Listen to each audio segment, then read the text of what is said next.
Bristol public, of course. We have just 3 simple words. Firstly, if you have a mobile, please switch off on silent. Secondly, if you need to use the lavatories at any time at either side of the main entrance. Thirdly and finally, there's no fire alarm plan, so if it goes off, it shouldn't go up things happening. So you leave the entrance, go down the ramp on the right, and assemble by the piazza of Bristol Cathedral. Could I say, if there's anyone who doesn't know, the second item on our agenda today, the Bristol Centre fish ponds, has been deferred pending a site visit. I believe that's what the majority of the public objectors have desired. So not only have we met their request there, but it also allows us more time public forum for the Bristol Zoo application. What I will say, we do have a maximum time of 30 minutes under public standing orders, so it's unlikely we'll manage to get through to the end, of course, but we'll do as many people as possible. I've got a list in front of me now for you. If you make your way to the central aisle, that will be fine.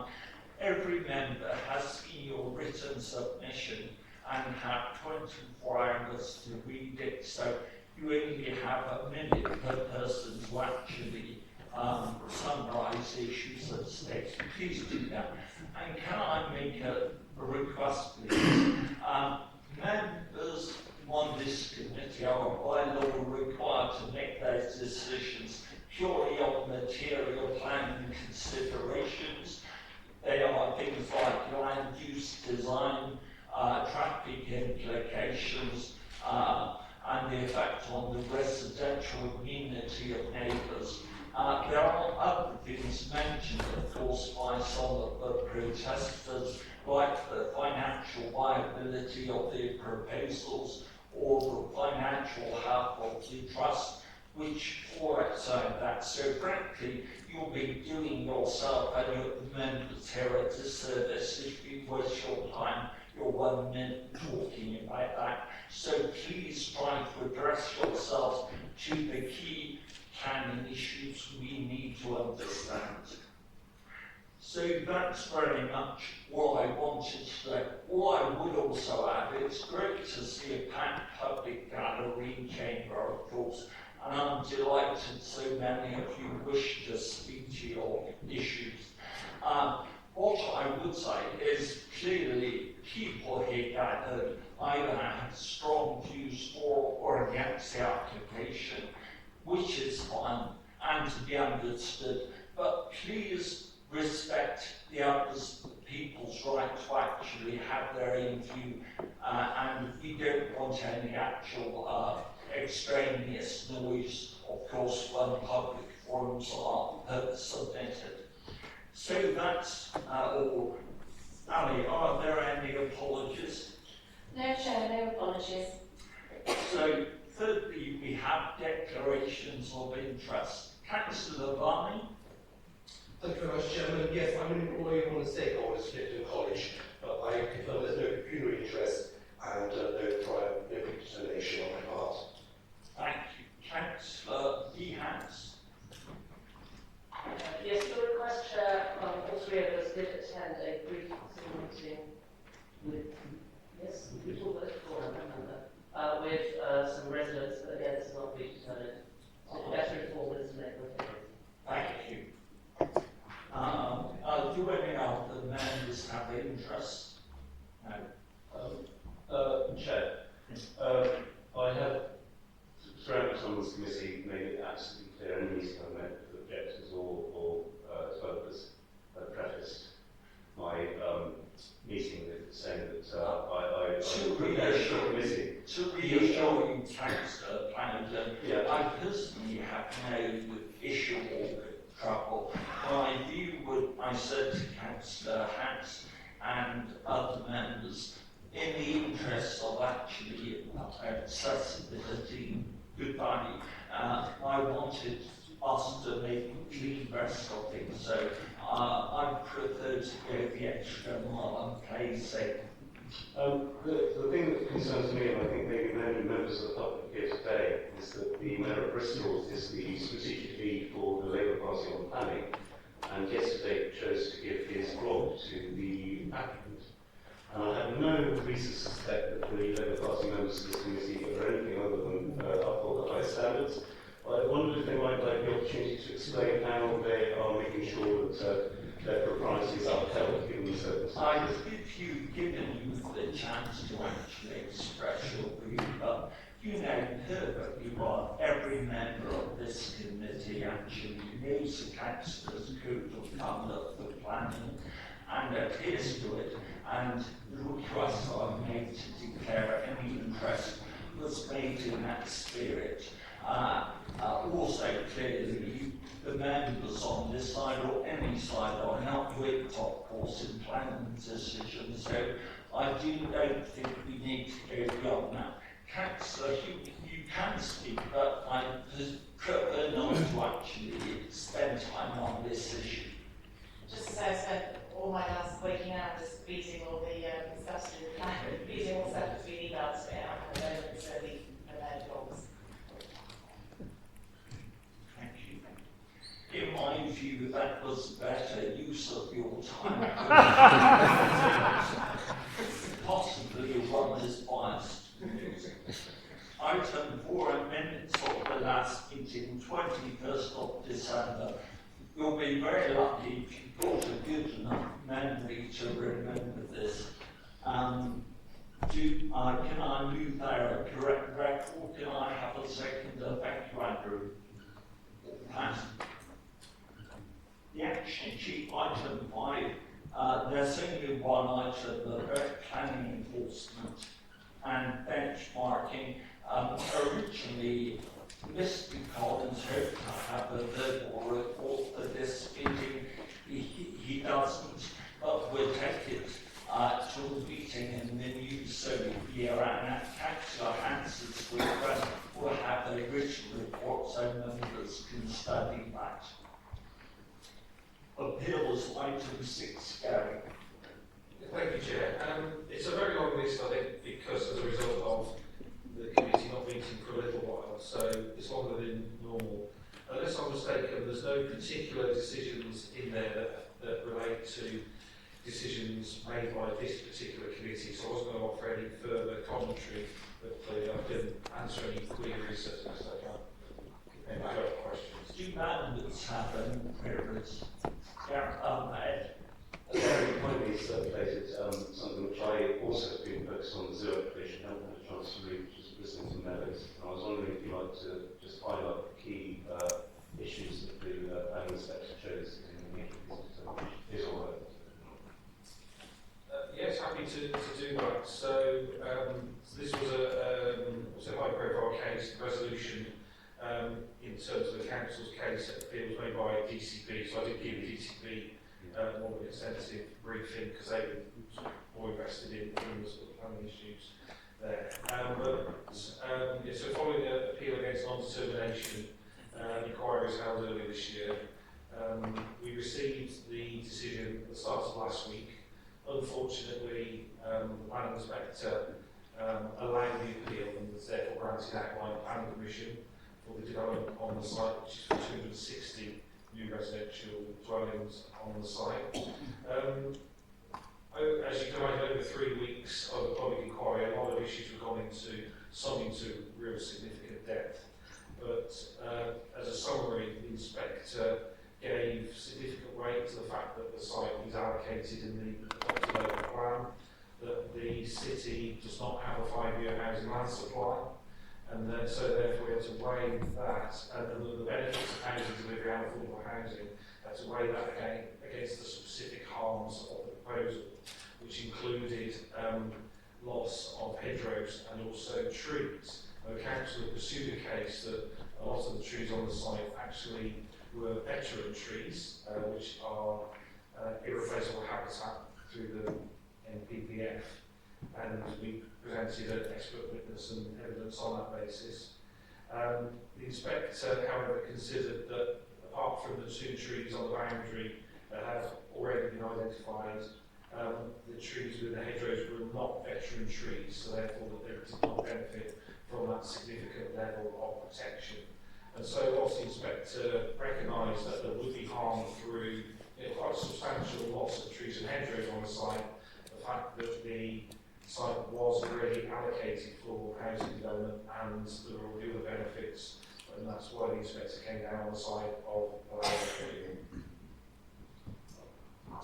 Can I ask one follow-up question? Chair, some time ago, the Secretary of State wrote a letter to all planning authorities, and I'm struggling to understand it, and I've asked for a briefing repeatedly, apparently been busy and not able to provide that.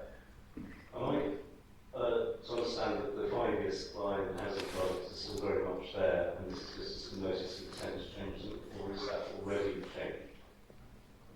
So the whole issue about 5-year land supply it was in the draft changes to the NPPF that had circulated a kind of a general report on all of those points. And the Secretary had chosen to write to planning authorities in advance of that in terms of relaxing that. That's still under consideration. The consultation has ended, but there has been a significant number of consultation responses, as you can imagine, on the whole issue of the NPPF. So at the moment, the current arrangement for 5-year land supply and the presumption in favour of sustainable development, which was pivotal in the Bristol Meadows decisions, still absolutely applies. We did cover that at the public inquiry, and it was really clear from all parties that until the NPPF changes in whatever way, then it still absolutely applies. Tom? Thank you, Chair. Gary, my question was about appeals for non-determination. Obviously, this list is quite long, and I don't know what the proportion of the appeals, how this compares to in the past, whether we're getting more appeals for non-determination, and what the plan is to reduce the risk of that, given the backlog. So we did look at the statistics for non-determination appeals a little while ago, and they've increased over the last 2 to 3 years, but certainly in the last municipal year they did spike quite a bit really, and I think you've seen that yourselves through the ones that are listed. So they are increasing, and there are implications of that. The council still gets to make its case, but in an accelerated way, because you get the appeal deadline set and you have to meet it. So it is having an impact, and I think the answer to try and deal with that is to try and tackle the backlog, and that's both the resource and process issue, which we're in great progress of doing that. Tom, that was an intelligent question, but I would urge you also to remember we've had 2 meetings cancelled, so we've got a very, very long list, but we still need to know your rights. And of course, the present delays in the system, hills based upon non-determination are more of a factor now than they were, say, 2.5 years ago. Andrew?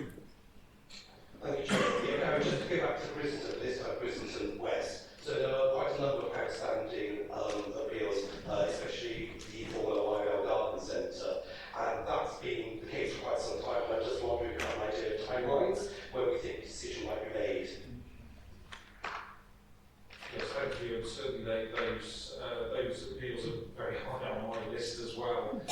They've been dealt with by representation, so it's a little bit harder to track the timescale for those decisions. Certainly all the evidence has been put in by both sides on that, so I think we're awaiting the inspector's decision on those. It's different when you've got a hearing and an inquiry, because you've got a date to run to and you can estimate how long then the decision will take to come out. But I will ask the officer involved with that just to give us his best estimate as to when those decisions are likely to be made, because I know they are very important.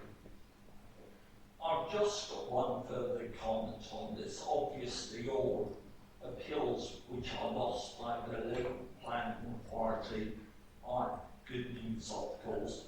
I noticed actually, as well as the Bristol Meadows one, which is a cause of personal distress, There were several other appeals against DCP refusals, which was successful, and costs were awarded against the council because if we have one small crumb of comfort, perhaps it's that it wasn't an easy game, of course. All I would point out, one reported, one decision in particular, item 75, land at Martin Road, does confirm garrison officers' advice if we want to actually refuse. We've actually had costs awarded against the council, partly on the basis that we, or the committee, threw the kitchen sink at the reasons for refusal, rather than majoring on the main ones, which could have been sustainable. So again, I'd just like to underscore officers' advice there. So with that, can we move on to enforcement item 7, Gary? Thank you, Chair. And again, as per the appeals report, maybe the list is slightly exaggerated because this is, 3 meetings worth of notices. However, still pleased to see as ever evidence of notices being served. So we've got 5 listed there in the papers. And I think I've also noticed a real kind of increase in formal notices being served. And because we've reached year end of our statistics, every year we measure what percentage of cases where there's a breach, what percentage have we served formal notices, and last year just gone it's the highest for about 3 or 4 years, so it is to be sustained as per the discussion of growth and breach and scrutiny, but I think there's positive signs there, and that's evidenced by also by the notices you see before you. Any questions, Tom? Thanks. I just had a question about cost recovery. In our world, we've raised a couple of cases with planning enforcement where the resultant action has been for people to submit a retrospective planning application. And I wondered whether there's any cost recovery for the officer time getting those to the point, or is it a drain on resources for them to get that? At the moment, with the fee, the nationally set fee regulations, there's no factoring in of the extra work that's probably been required to get a retrospective application in. But the fee regulations have been subject to consultation recently, and I think they're due to be due to be enacted probably in September, October this year. And so all I can say is I just hope that there is something in there about retrospective applications, but at the moment, there's no factoring in of cost recovery. It wouldn't be that sophisticated going forward anyway, because they're actually set, but there might be a punitive element to retrospective applications going forward. But until we see the new regulations later this year, I can't say all. So we'll move on to item 8, public forum. So I've got a list of those submitted speakers, so I'll call those out. If you would come to the central mic to summarise your statement in a minute, please, that would be helpful. There are traffic lights either side of me. When obviously green, amber and red, as you're approaching the end of your 1 minute, it will go red. Clearly, if you could seek to stop them, I'll allow people to go on for a couple of seconds, but I will have to stop you then. Angela, I assume that's Mr. Ray there. We've got 3 questions. Do you mind just taking a seat? The first question is from David Redford, who I believe has a handheld mic. David, please speak, although I seem to recall when you spoke at last council, you didn't need a mic. We could hear you until that too. I think that's bad for the quality trustee though. Sorry, could I just say I like cabinet and sometimes for council. The questions are to the officers. You should have had a reply, but you have the right to make one supplementary question to the Mr. Collins or obviously Matthew, the case officer. Yeah, I think the second question really is what level of green travel plan is attached to this application. This, looking at the application, we asked a question about bus services and about the question of access, and we're not really convinced it's what a green travel plan. There is a travel plan attached to this application.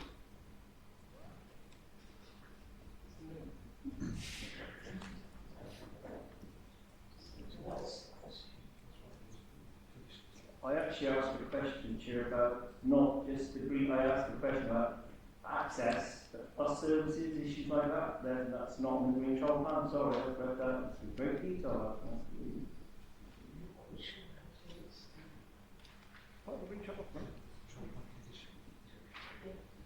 So the part of the recommendation, there is a recommendation for a travel plan, so those other aspects would have to be factored into that before they're approved.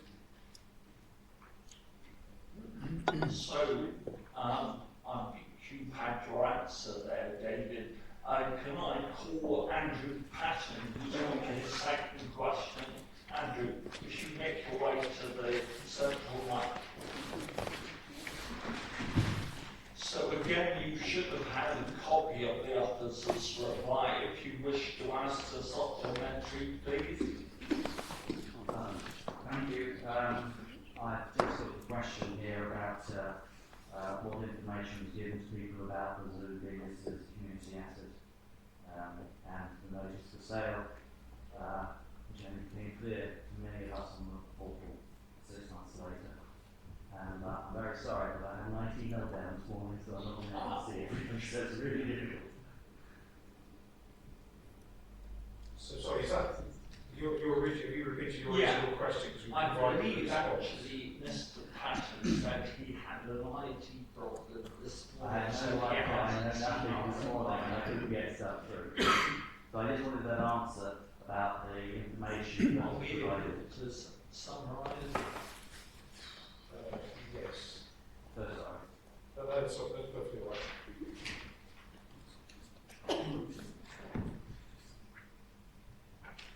I can, while doing that, I can say that I have got to answer some question on the fact that only the plans and images that were on the website were shown to the councillors and historic committee. So thank you for that. Just so what we're going to understand the answers to just so. Yes, thank you. So the sort of visual modelling. That's what I got the answers to. I understand simply what was on the website, but I don't understand what this is to inform people that the zoo has been listed as a community asset, that alternative uses are welcome and notice the sale of an issue. That's my question. Yeah, so apologies for what I was informing here that But the draft it hasn't been included in the response, so That's what I'll reissue that. But colleagues just getting that now, so I'll just briefly read that out. So basically, the responses. Somebody kind of brings these out and it's something that haven't got an answer. Okay, the community rights data team, that team in Council deals with this process, and the nominating group and the owners are informed directly by email or letter. The status of the nomination is updated throughout the stages it reaches, and details are published on the public website page. This case has also got a lot of press attention and observation in the proposed and open news programme. The community rights fit team does not look specifically at individual proposed uses. We have confirmed it was / is a community asset and agree that it can be used as a future community asset. Sorry, can't hear. So the community rights fit team does not look specifically at individual proposed uses.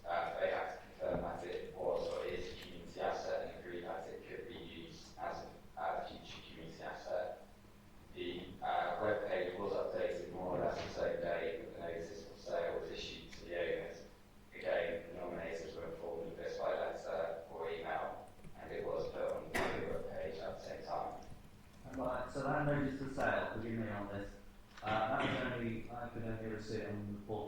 changes, is that right? On the planning Yeah. board side might be, yes, it's a separate process, so the community rights 15 separate page and feel that separately. Thank you very much. The third question is from Ian Boyd. Ian?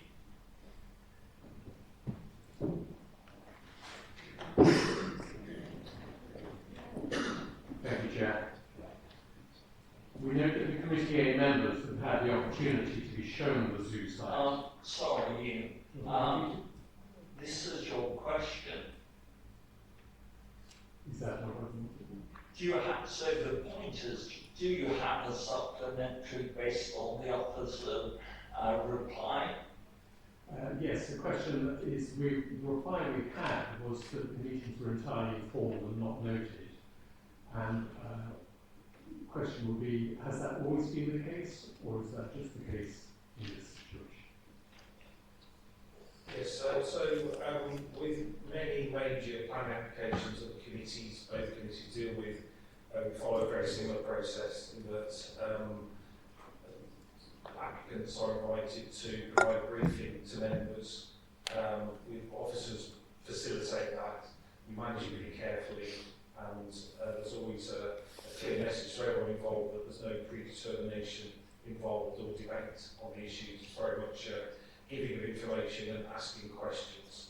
And so it is typical for a major development within the city to be subject to briefings of that nature, and also for a site visit ahead of the meeting. So that is very typical of this kind of application. And are you confident that doesn't affect predetermination in any way? I think technically, I suppose I've on some of your question, but absolutely yes, because officers are there, and obviously if there was any sign of predetermination, we would step in. But members here say it every single time at the briefings, so it's largely for the purposes of the developers and their agents that my first words at those briefings, or whoever else is chairing them, is that the purpose of the briefing, and we specifically say that anyone participating has to stay well away from any predetermination. Thank you. Just note that in your own directions to councillors, it's noted these presentations are a form of lobbying. To be fair, I think I've allowed you in the previous questions a bit of latitude.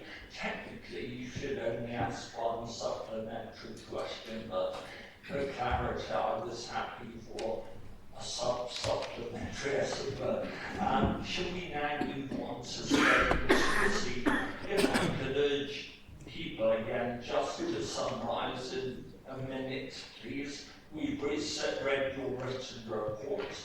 Technically, also, we should include the questions in the 30 minutes. I want to maximise hearing from the public, so we'll actually start the 30 minutes from now. So firstly, Mr. Ian Ray. Thank you, Chair. When Sir David Attenborough opened our life sciences building at the university, he said there is nothing more important in the world than the work you do here. The work is conservation and biodiversity. Bristol Zoo Gardens is a unique heritage asset that can be reimagined to become a national centre for conservation. This is what the society should have done. But instead, they want to turn the unique site that they should be protecting into a housing estate. This will destroy biodiversity, increase the carbon footprint of the city, and it is just plain wrong. Reimagining a heritage site just requires vision and courage. The leader would have been lost to developers, but today it is part of what makes Bristol special. The gardens are the same, but at a national level. It is shocking that society has not openly evaluated other options, but you can ensure that it does. Please, reject this application. Bristol deserves better.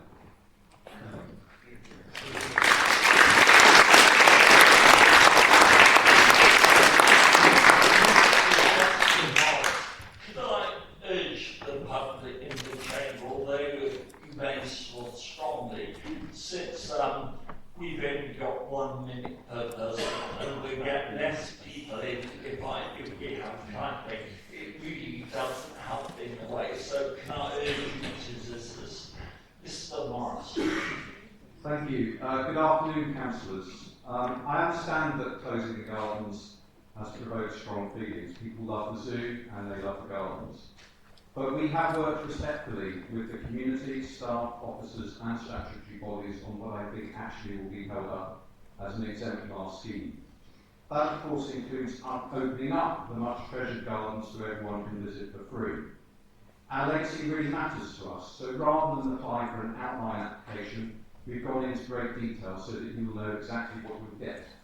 We're not washing our hands as we leave the site, but will remain a key partner in managing the community facilities, including the Clifton Conservation Hub. I profoundly disagree with those seeking to block our proposal. If people really care about the zoo gardens, they should support our plan with its profound benefits for people and nature. And if they really care about wildlife conservation and engaging the next generation of conservationists, they should visit our new Bristol Zoo and be part of our journey to save wildlife together. Thank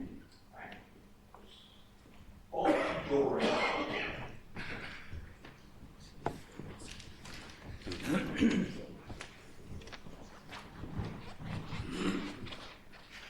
Good afternoon, councillors. I was born in Clifton, where I've lived, I was educated and I worked in Clifton for most of my life. I want to counter the false impression objectors are giving to that everyone in Clifton opposes the zoo plans. I've been very uncomfortable with their misleading campaign, which makes you think that Clifton residents are NIMBYs, and I want to put the record straight. In my opinion, there are many real benefits to this proposal, not least the reduction in traffic, restoring historic buildings, giving free access to the gardens, new affordable homes, and the new community facilities. Enable the new Bristol Zoo and the worldwide conservation to continue, something close to my heart. And it'll add an even better tourist attraction. Visiting big animals always bothered me on the small site, and the world has changed, and it's now no problem for us all to nip up the road and see the huge new Bristol Zoo where the animals have so much more room to roam. I applaud this application and support it. Catherine Davis.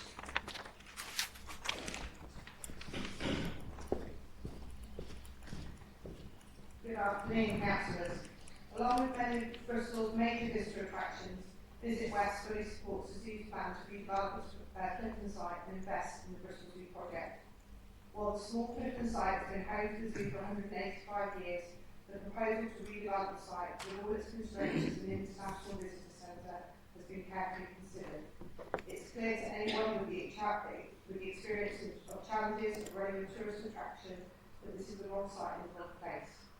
We ask you to get behind the West of England's wonderful tourism sector, which employs more than 45,000 people, and support the Bristol Zoological Society's plans to create a truly 21st century zoo. Thank you. Anna Stevens.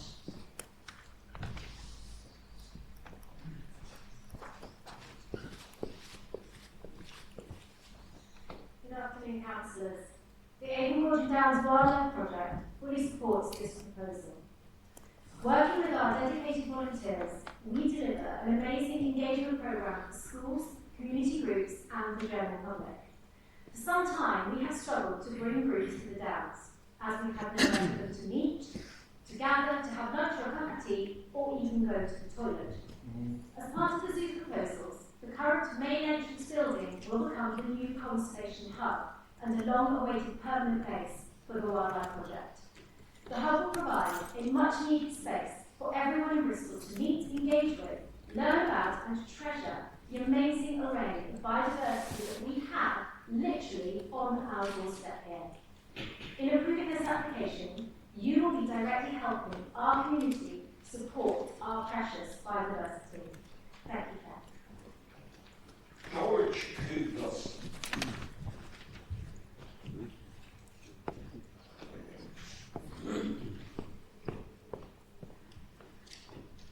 Good afternoon, councillors.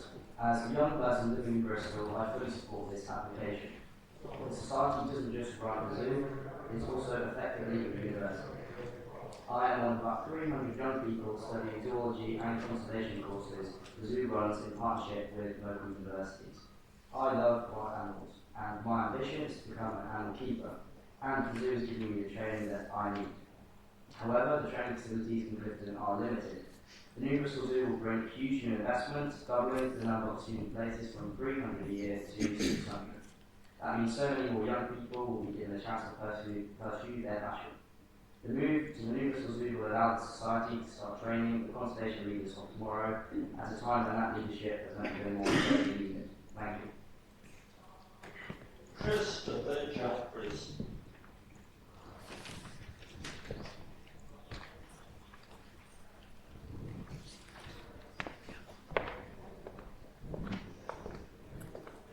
I'm speaking on behalf of the Clifton Top Trails Improvement Society, which strongly opposes this scheme. I want to stress 2 points. First, Bristol City Council has a legal duty to preserve or enhance the conservation area, which these proposals, which involve prominent blocks of flats dominating and overpowering the neighbouring streets, would permanently alter and damage. They are entirely antithetical to the surrounding architectural landscape. Second, the proposals fly in the face of the revisions to the NPPF, which make it clear that developments which are not well designed or which would lead to a significant change in the character of the existing areas should be refused.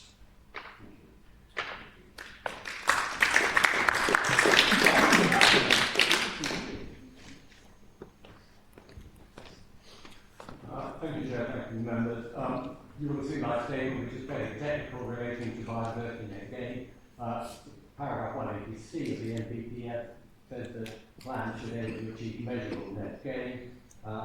We demonstrate that the applicant's biodiversity net gain calculation is based on a flawed formula and cannot possibly achieve BNG in the possible sense. Our calculation shows there will be a net loss of biodiversity net gain. Just add one other thing. I understand that the proposed conditions be delegated to an officer. However, given the seriousness and the importance of the conditions, I would invite this committee to consider that whilst the officer may negotiate the conditions, those ought to come back to this committee for approval, particularly if they're related to the question of public access to the site if you've got them. Thanks. Richard Pedler.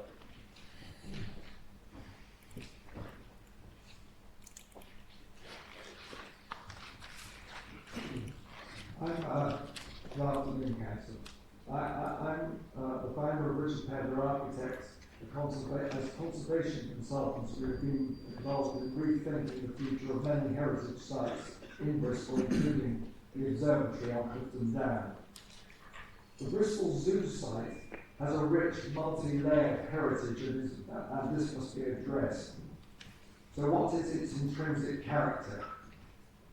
There is a significant perimeter wall, which means the site is not overlooked. It is free from cars and vans.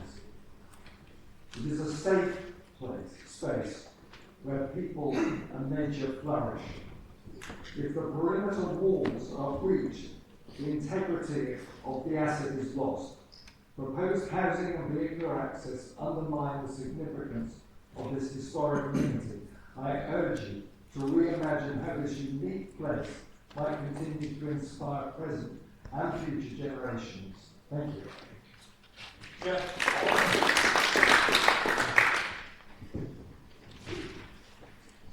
Again, could I just encourage the public gathering? They may pull strongly in support of the statement here or against, but if we have further applause also that today's statement, so we've only got 30 minutes for these, so please be dismissed if you can.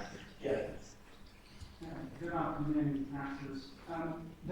This proposal, this application is fundamentally flawed. The first thing is I ask the question why, after 185 years of the Bristol Zoo site operating for the benefit of the public of Bristol, is it suddenly urgent that it is needed to be sold? It is actually always, even in recent years, right the way through until 2020 and 2021, which are the years of the pandemic when the zoo had to close, it is actually being in profit. not as the developers would lead people to believe. And they use the example of 2021 as the reason why when the zoo was losing money, which it was, but that was because the zoo had closed because of the pandemic. Now, this application contravenes both policy in the Bristol local plan and Bristol City Council local plan, particularly parts on affordable 5 on affordable housing, because actually Clifton Ward, it should, according to the Bristol City plan itself, should have 40% of affordable housing if it's going to do that. But in any case, we question the value of having affordable housing as a tautology. Kindly bring your statement with close now, thanks. Pardon? You've got 1 minute. You've exceeded your 1 minute. Yes, thank you. So, sorry, I wasn't inviting you to continue. Everyone else has kept theirs to 1 minute. Could we have the next person now? Chris Dewey, please. Shan. Good afternoon, Councillors. I'm a shareholder and vice chair of the trustees of Bristol Zoo Gardens. Please let me assure you that the decision to close the Zoo Gardens is not taken lightly. Our financial situation factually has been deteriorating year on year, with a 35% decline in visitor numbers between 1999 and 2019.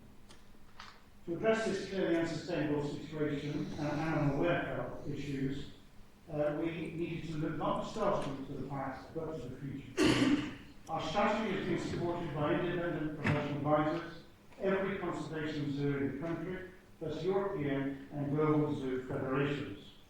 Our new Bristol Zoo project site, which is 11 times larger than the Zoo Gardens, will provide habitats and space for the animals in need, and allow us to broaden and deepen and expand our conservation work locally, nationally and globally. Only by making this move can we be financially sustainable. And I ask you to please support your officer's recommendation and approve our application and help us save wildlife together. Thank you. Francesca Bryan.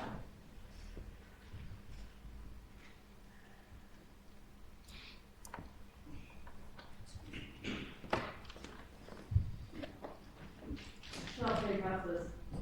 I'd just like to say in summary, this proposal embraces the future that we face whilst I read our past. Our proposal not only conserves the historic Zoo Gardens, but protects, restores and enhances them, and importantly, provides a sustainable funding model for the long-term future. Many of the existing buildings will be carefully refurbished. The highly sustainable new homes will sit discreetly inside the old wall among the historic buildings, leaving as much space as possible for the garden. In fact, only 1/5 of the site will actually have buildings footprint on it. The landscape design conserves the qualities and features that make the garden so special, with 36% biodiversity net gain, protection of existing trees, and planting of at least 470 new ones. Ensures our proposals good for people, they're good for nature, and good for Bristol. Please support our plans to preserve the treasure gardens for the future generations of Bristolians, and to deliver much needed sustainable life. Thank you. Jerry Smallbread, please. I am chair of the neighbourhood forum which spans the communities of Clifton Down, Hoplands and Homicide, an area from Brunel's famous SS Great Britain up to the Downs. My role has been to encourage debate on the future of the zoo, and I have a duty here to relay some key evidence. Some members of the neighbourhood support this application. However, a far larger majority are confident there are better alternatives. The Society has not engaged in an open objective dialogue with the Bristol community, properly weighing up all the viable options. The zoo is an icon of the cultural wealth of Bristol, just like Brunel's ship, his bridge and his railway. The Society has shown insufficient regard to this heritage. Bristol Zoo Gardens belongs to the city of Bristol, and Bristol Zoo Gardens belongs in the city of Bristol.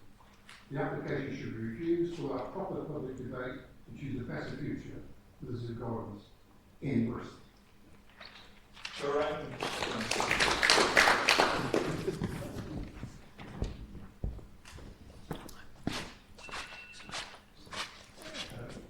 Good afternoon, Chair. Good afternoon, Councillors.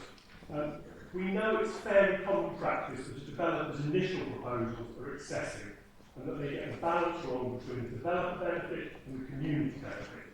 And this is what the officer's report states.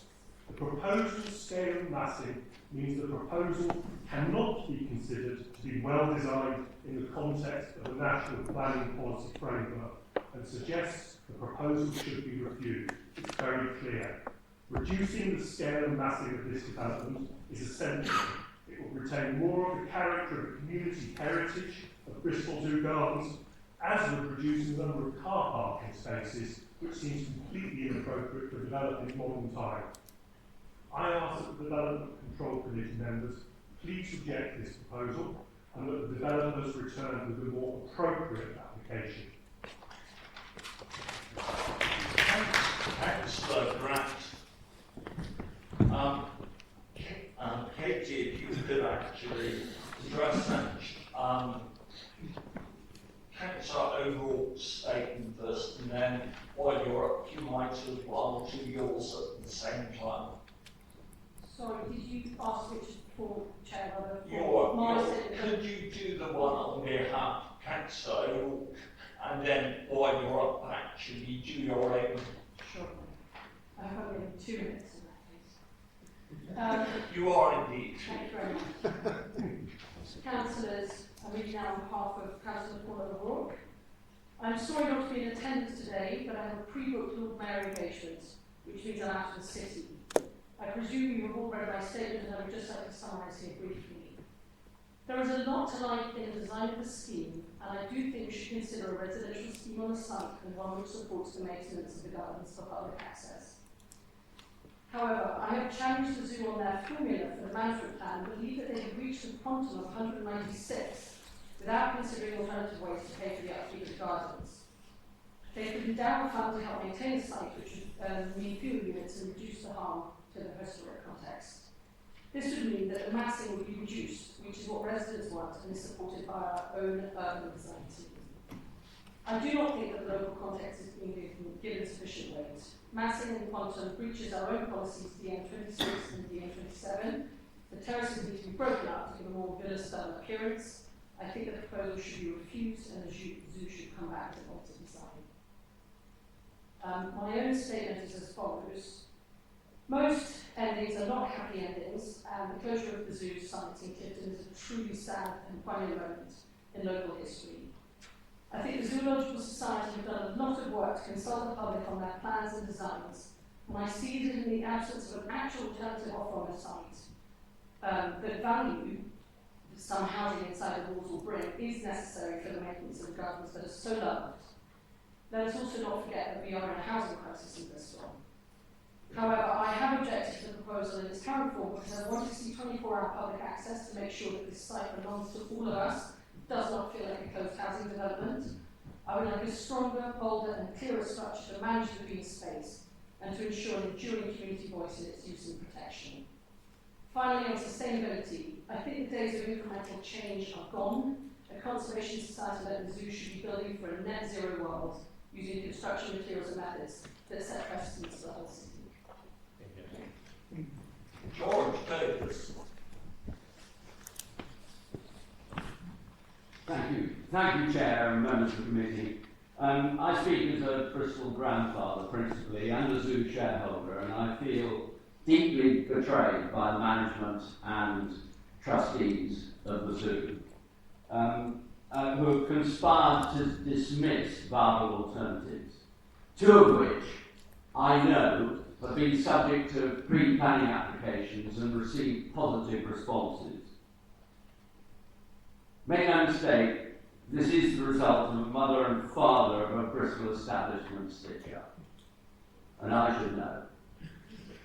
And you're the last chance for Bristol to stick to its ecological principles and put yourself on the right side of history, because we will be laughed at from outside the city if we approve this dire application. And I say that as an architect with a passion for this city. It will be ugly, it will be inappropriate, and it will provide a derisory contribution to our affordable housing need. Thank you.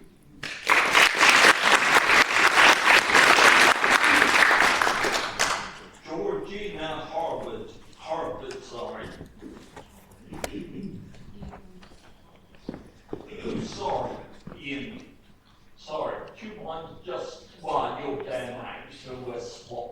So you go ahead and then Ian speaks. Thank you, Chair. I object to this planning application on the matter of building design. The disproportionate scale, density, and resulting bleakness of these buildings are a travesty of the trust that has been put in the hands of the applicant.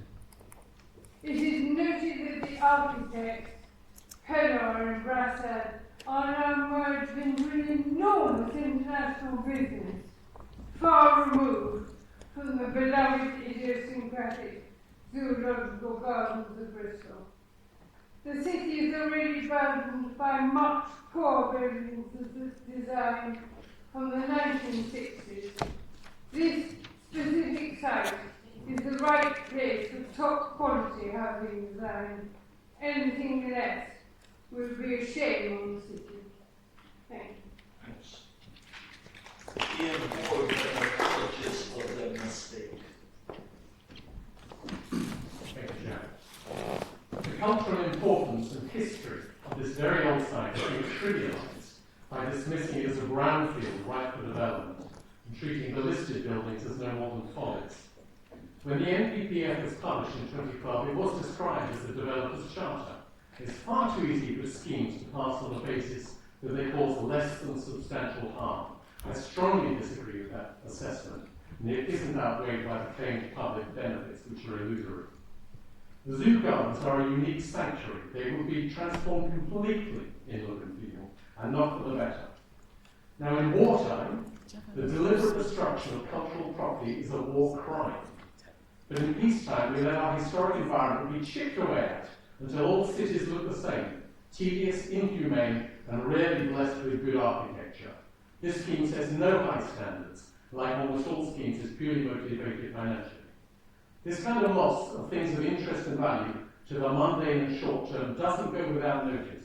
Liverpool has lost its World Heritage status, and Bath teeters on the brink. Ian, for one reason alone. bring you to a close, please. The commercial overdevelopment of historic areas.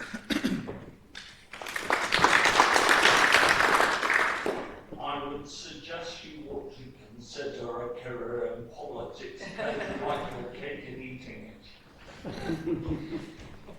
David Bridwell. David. Yeah, there you go, Bristol Zoo Equalities for trustee. We have concerns about the application. The level of disabled accessible housing we feel is still too small. The level of fully accessible end standard housing we work with the city to develop in the local plan and recently have meetings are still nowhere in the standard which we want. We also feel that the zoo is certainly not due to green travel plan. That is not there, and there's certainly no links to their new site. Their new site is totally car dependent. For a zoological society, it's totally car dependent in South Gloucestershire. No bus service, like the Bristol Zoo Gardens.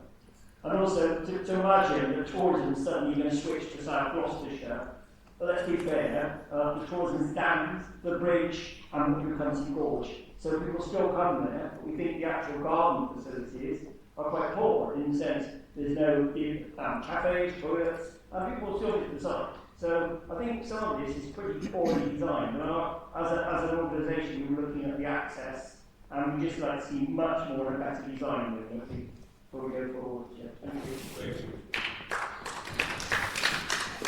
you. Susan Carter. Thank you, Chair. Downs for People campaigned against zoo parking on the Downs. Planning committees grew powerless to stop this, though some tried. You, O Committee, are similarly powerless to guarantee public access to the zoo's gardens. Section 106 agreements and planning conditions are as far as you can go. Conditions can be removed by the committees that follow you, just like time limits on zoo parking. The zoo obtained 7 supposedly temporary permissions. It was the statutory protection of the Downs Act that ended zoo parking. It is statutory measures that are needed if access to the zoo's gardens is to be guaranteed. The zoo knows this, but is not taking action to dedicate or designate its land. You can't insist it does. What you can do is ignore its access claims because it hasn't dedicated or designated. Agreements depend on enforcement by the zoo, a small interest group, or future planning committees will not do. The public needs statutory measures that will last and which can be enforced through the courts. Thank you. Adam Chivers.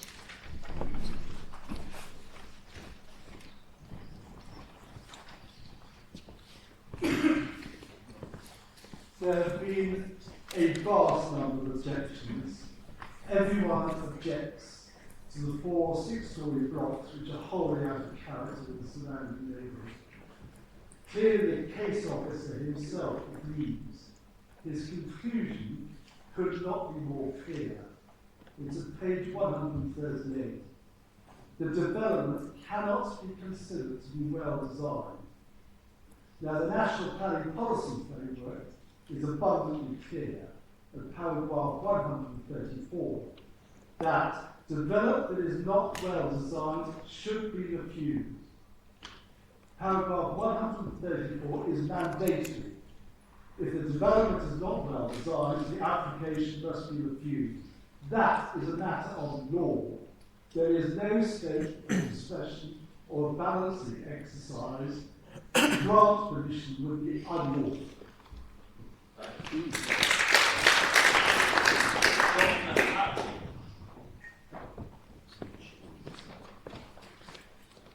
Good afternoon.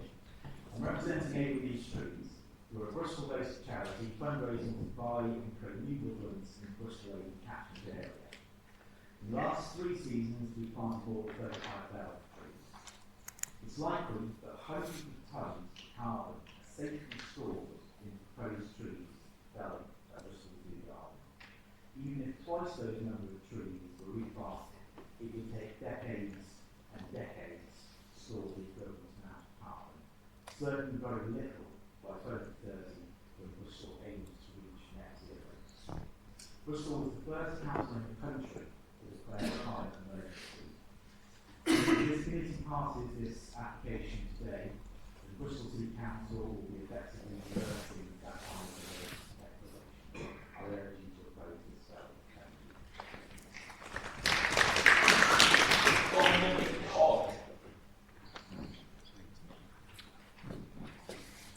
I've never read War and Peace, but thanks Matthew for the warm-up. You didn't need it to be that long, as my colleague Alan Chivers has said. You didn't need to go to the balancing exercise. Once you had said that this was not well designed, you should have recommended refusal of the application. You then go to a balancing exercise. You look to show somehow or other. Sorry, could I just actually remind you, this isn't personal. It's not actually one particular officer's report they may front it, but it's actually the council itself. Sorry, Thanks, I'll take the extra 30 seconds. Thank you. You can actually. You didn't need to do the balancing exercise, but you did it anyway, the council, and you've argued that in swapping the harm, you're going to secure a public benefit associated with the access to the site. You're not going to do that, as others have said, because the only way you do it is through law and through a capital sum being placed in an escrow account or similar. And you can do that, and you can then have both the benefit and the less, the diminished harm and the better design. Finally, look at the Secretary of State letter to all council leaders of December 2022 saying that basically housing numbers are no reason to be not refusing development that is not well designed. Take the lawful decision and refuse this application.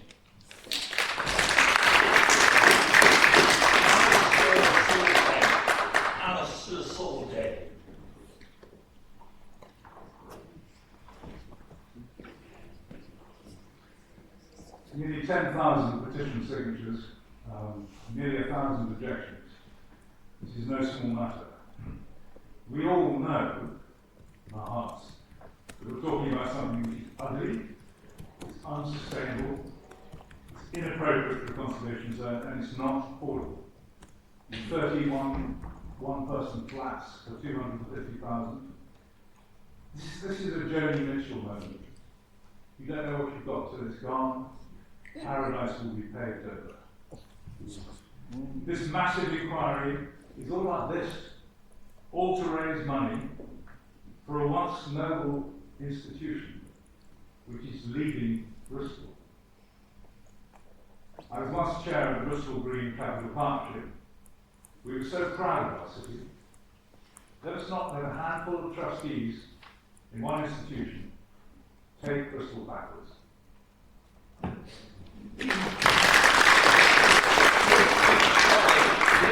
College.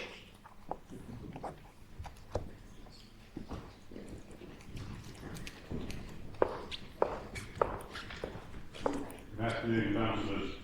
The impact on the school of what is proposed will sadly be immeasurable. The size, the scale, the design of what is suggested are completely out of keeping with the wonderful heritage buildings that we are so very proud to look after.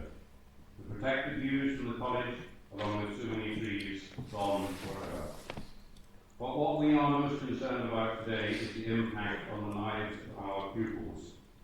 The road that our pupils constantly cross between lessons have very few vehicles.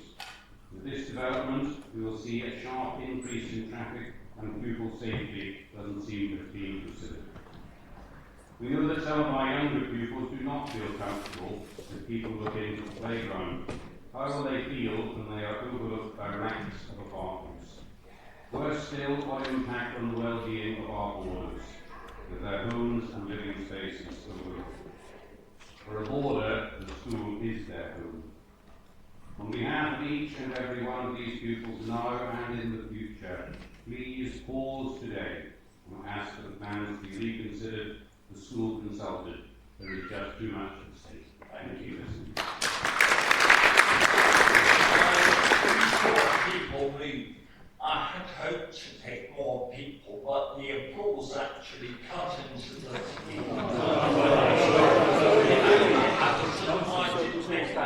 I made that clear, but you actually chose by your actions to actually eliminate people's right to speak. We have, however, carefully read every single procedure. Can we therefore move on to the next stage, please? The officer's report. Members may know my policy is so normally only to allow 5 minutes to verbally update or summarise the officer's report. Exceptionally, I'm going to allow police officer 10 minutes. I can assure you, just in case you fear that is the case, your chairman is not going dangerously liberal, but it is a major application, and in my view, deserves proper assessment and scrutiny. Matthew. Come back in a minute. Good afternoon, members. So the application full plan permission proposed residential redevelopment site. Turn the volume up, please. I can't hear you. Those speakers don't work whether on the right or the left. Thank you. So the application is before you. The full application proposes residential redevelopment of the site, community floor space, and publicly accessible open space. And there's also the application for list of building consent, which concerns the works of the citizens of buildings at the site. As the committee reports comprehensively address all relevant matters, this presentation will focus on the key issues.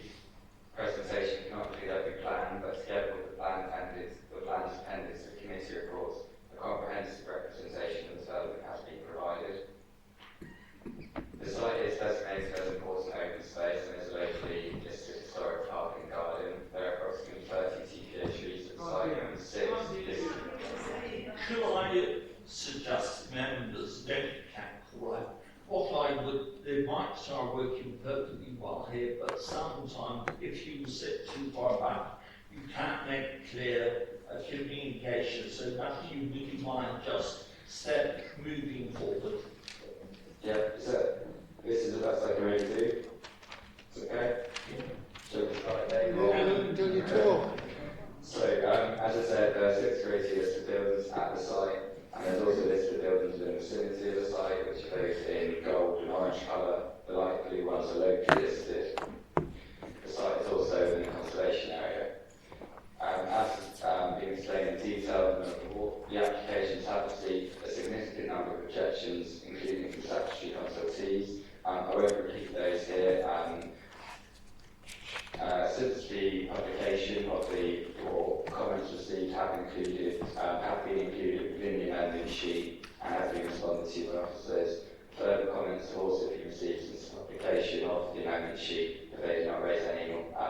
which have not been addressed within the report.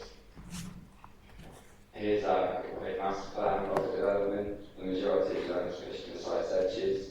As well as that, there are also these lake houses on the inner side, as well as retaining the historic buildings at the site that are going to retain historic features such as the Grand Terrace and East Lawn, as well as a reconfigured lake. Key historic buildings will mostly be converted into residential uses, albeit the entrance lodge will be converted into a community mixed-use building, and the Monkey Temple and Birthday Breeze will be incorporated as publicly accessible landscape features. The residential aspects of the development are contrary to open space policies ECS 9 and DM17.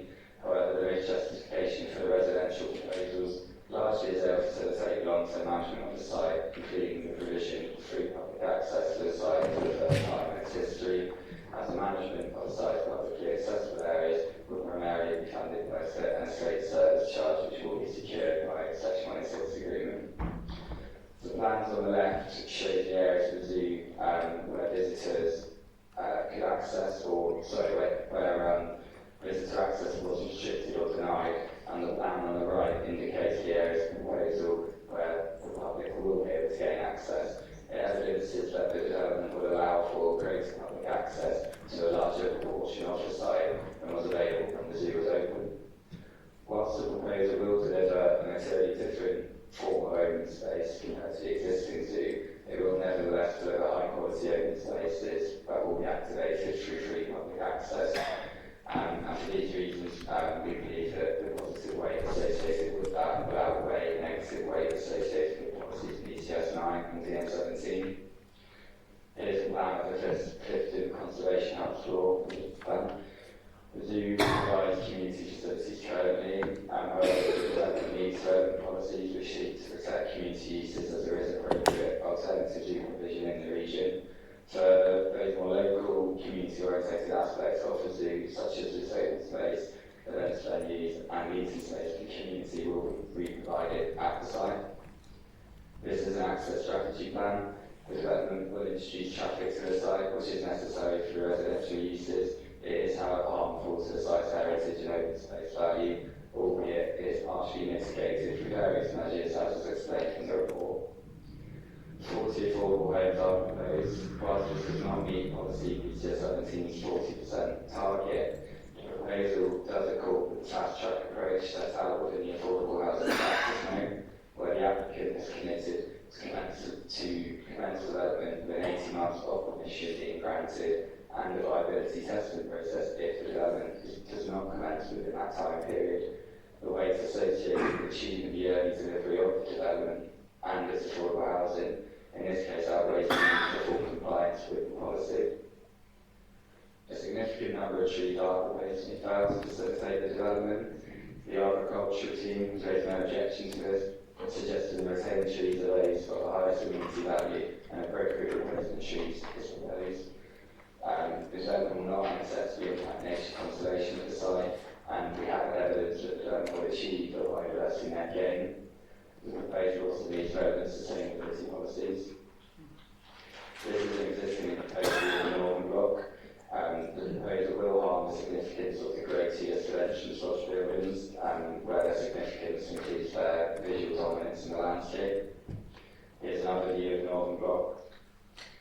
Soundscape visual impact assessment explains that the site is not visible from the elevated landscape of the Downs Plateau due to the Downs topography and existing trees.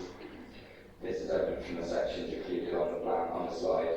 However, the soundscape visual impact assessment does explain that very occasional glimpses of the Northern Block may be available in winter, as well as some of the more informal footpaths within the trees as the Downs rises to the north from Clifton Down Road.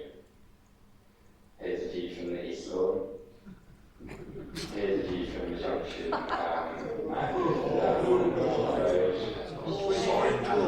Should I ask people that we've now moved from public forum into the committee, which is purely for members and officers, if people actually intrude, you're actually stopping us performing our democratic function of proper scrutiny. So could I please ask you to desist? Matthew. So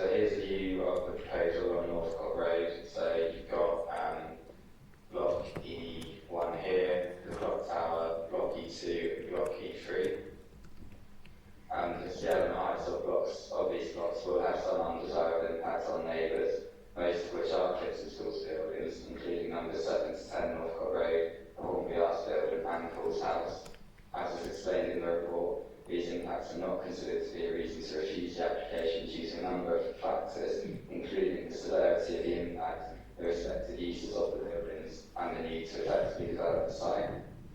This is block E1 again. Block E1's height is fairly consistent with Tate's house, which addresses Clifton Down, but is significantly taller than number 10 Northcote Road, and around 1 story taller than the Clifton School's preparatory school, which is here. This is block E2. Block E2 is 1.5 to 2 stories greater than number 7 and 8 Northcote Road, which is this building, and the Hornbury Arts Centre, which you can see here. Block E2 is more consistent with numbers 3 to 6 Northcote Road, which is here, and won't unacceptably impact their impact, given there's only their amenity, given there's only over 22 metres between them, and while taller, the block 10 section does break down in mass, which will provide greater relief to the residents of numbers 3 to 6 Northcote Road.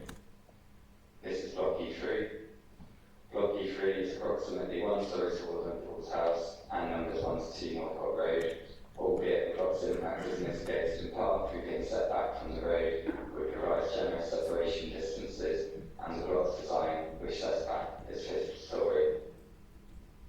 This is a view along Guthrie Road. You can see this is block E3, this is block S1, and what you can see here is one of the lake houses located further back into the site. Here's another view of block S1. So Clifton College's South Town building is this building here, shown here as a section with block S1. This is a house. The block would harmfully reduce the level of outlook and daylight that the South Town house currently enjoys, and this was explained in the report as well as the justification for these impacts. And whilst the block will be 2 stories greater than the South Town building, its height is not that dissimilar to existing buildings in the area, such as Watson's House. This is a view along College Road, where I think the impact is certainly acceptable. These are the West houses, which are on College Road. Here's just some sample elevations of the lake houses within the site. And here's a view from within the site, that's the bird aviary on the left, and on the right is one of the lake houses. This extract shows key views of the conservation area, as set out within the character appraisal. The large perimeter blocks will differ from the established character and will not preserve or enhance the character and appearance of the conservation area. This will be particularly evident when viewing the northern block from Clifton Down Road, albeit we acknowledge that the existing trees will soften the block's impact. Similarly, block E3 and S1 will impact the setting of the listed buildings on Guthrie Road and the conservation area, particularly when looking west along Guthrie Road, for example, from URC26. Concerns have been expressed relating to the proposal's impact on listed buildings to the south of Guthrie Road, which address Clifton College's South Bottom playing fields, so in here. Council's own design team advises that only a slight, if any, impact will be visible from this side. Views of the residential dwellings within the site, particularly from Cecil Road, so this view here, is also considered harmful given the landscape is currently free from development such as homes.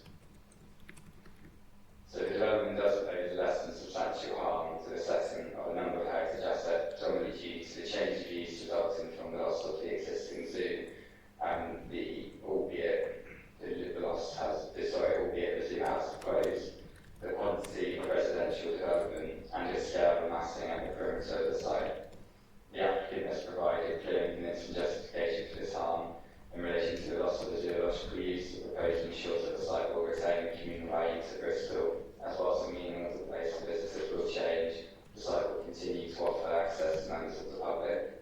The applicant suggests a number of homes are necessary to enable sufficient recurring income to fund the management and maintenance of the publicly accessible gardens and spaces, and to sustain the heritage assets in the long term. On balance, we find that the development's public benefits outweighs the identified harm. So the development is not in accordance with the development plan, and as it is contrary to policies including open space heritage and urban design. However, there are material considerations that indicate that a decision other than in accordance with the development plan should be reached. The development has many benefits, principally the provision of free access to proposed high quality open spaces, the delivery of a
you do actually exceed your allotted 10 minutes, so the chairman would shoot you afterwards.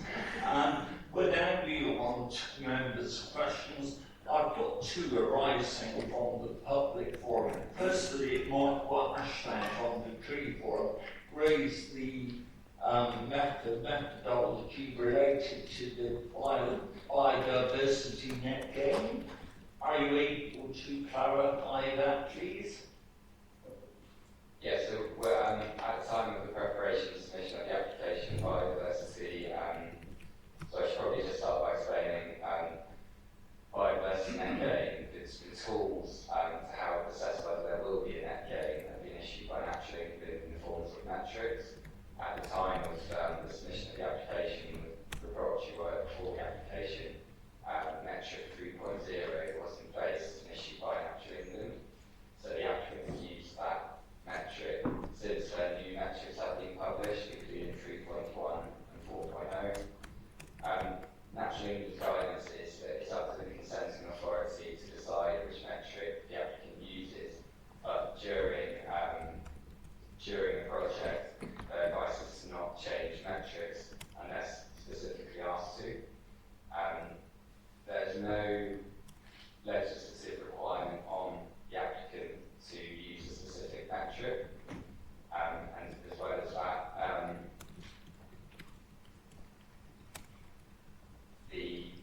when the metrics were updated, the changes which were discussed suggest that the same approach has been taken for the metrics, albeit parts of the metric have been updated.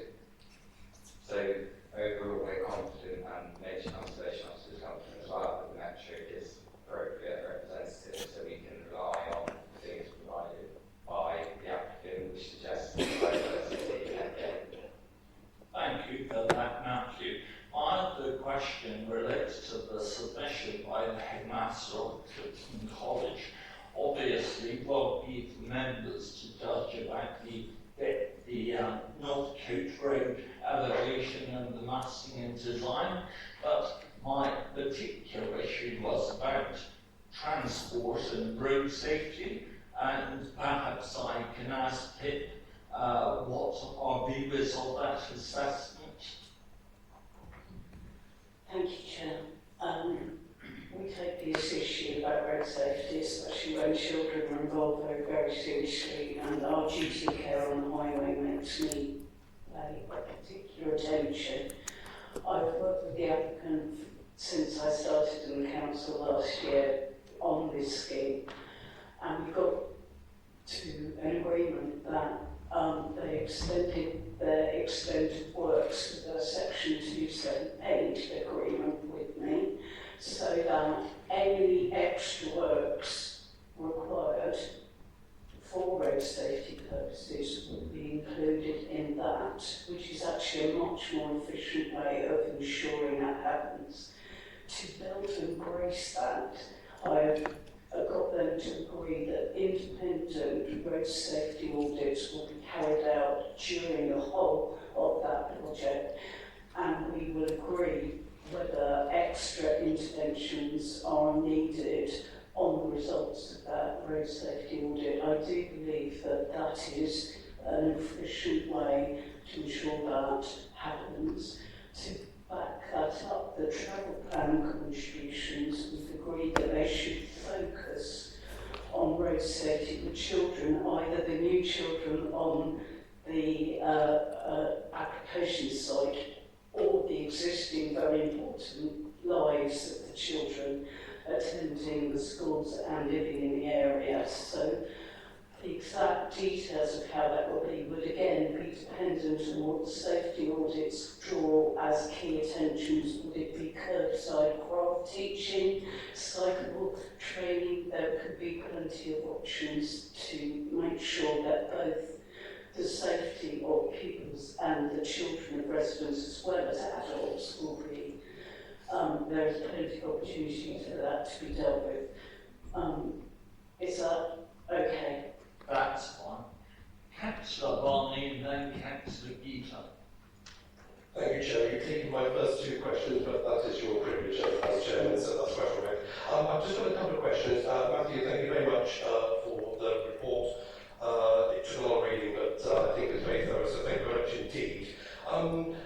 Obviously, the application site is surrounded almost on three sides by Clifton College. You know, from a safeguarding point of view, I think their concerns of overlooking are very legitimate. And could you just expand on what measures have been taken to avoid any kind of overlooking into sort of sensitive areas in the college itself?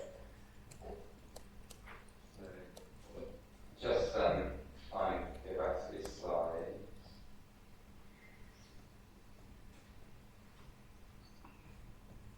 So these section plans are being requested to help assess that impact. In this case, you can see here that these angled windows, which will be angled and obscured, still allow for outlook, but to prevent armway looking have been incorporated. This distance is considered acceptable. Here again, so you can see that for most of this, this is like an access walkway. And from here, it's just a hallway. And then you look in here,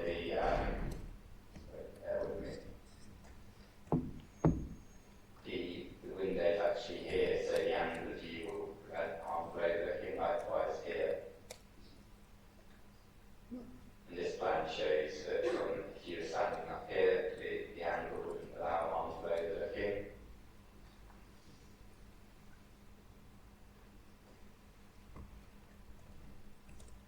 And this is in terms of Paul's house, which is probably one of the more sensitive fixing college buildings, is dormitory. The distance between the proposed accommodation is 24 or over 24 metres. So that would suggest that their privacy would be maintained. This is the section plan between block S1 and the South Towns building. So this has a depth access arrangement. So the overlooking would occur from within the buildings. And we consider that the distance, combined with intervening features means that, and the nature of this building's windows, which you can see here, means that privacy won't be unacceptably harmed. Binoculars.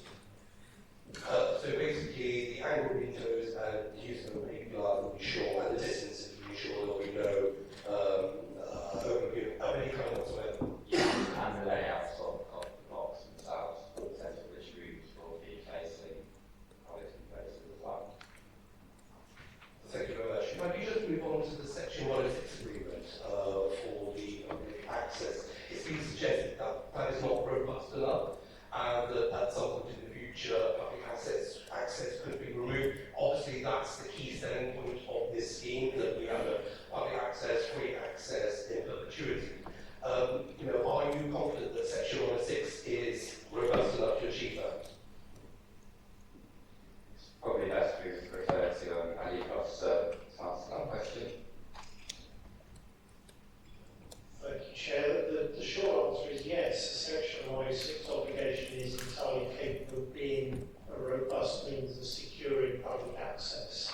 The reason that the report is phrased in the way it is because in principle and in theory there is the potential Section 106 obligations to be modified or discharged in the future, either by agreement between the local planning authority and the landowner, or via a formal application which can be appealed. So the qualified wording in your officer report is purely a reflection of the statutory position, that the crucial test in terms of whether an obligation can be set aside or maintained in the future is whether it continues to serve a planning purpose. Now, in the application you're dealing with now, you have a clear situation where public access is a central plank of the application, and it's the principal benefit which you're being asked to refer to when weighing up the benefits and disbenefits of the scheme. So, if you're weighing that up, you might come to the conclusion that there is a very limited prospect indeed of that obligation not being regarded as serving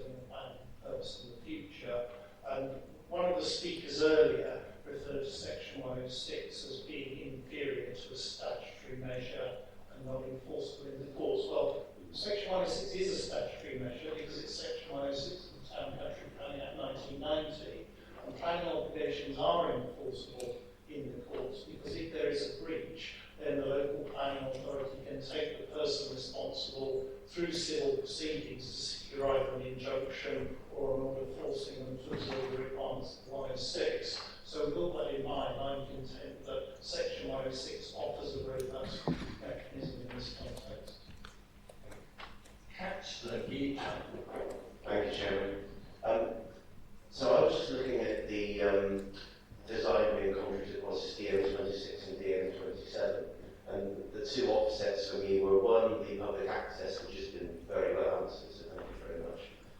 The second point I just wanted to go back to was the net gain on the biodiversity, which I think is over 30%, and you've given a little explanation as to why there could be another number that's been come up with based on 3.1 and 4.0.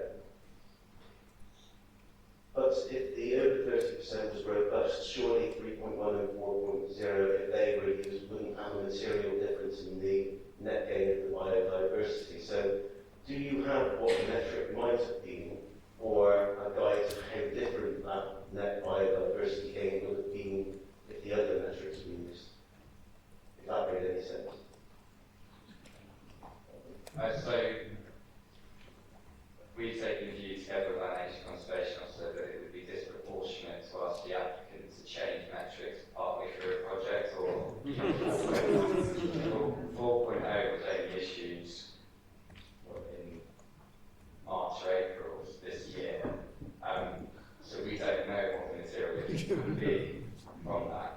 But as I explained earlier, we've acted in accordance with the guidance. We've reached our decision in consultation with our nature conservation officer, we feel that we provided you with robust advice. Thank you. The only thing I was trying to get at was if maybe you could tell me what 4.0 is then, just so maybe I could make a judgment call as to how much different the biodiversity net gain might change by using them for. So I certainly don't expect you to give me a number because you comply with the rules that are in place, but maybe an explanation is what 3.1 and 4 are. Mr. Collins. Yes, thanks, Chair. I don't think we could give you a reasonable guide one way or the other. As we've said, the metric 4.0 came out 3 or 4 weeks ago.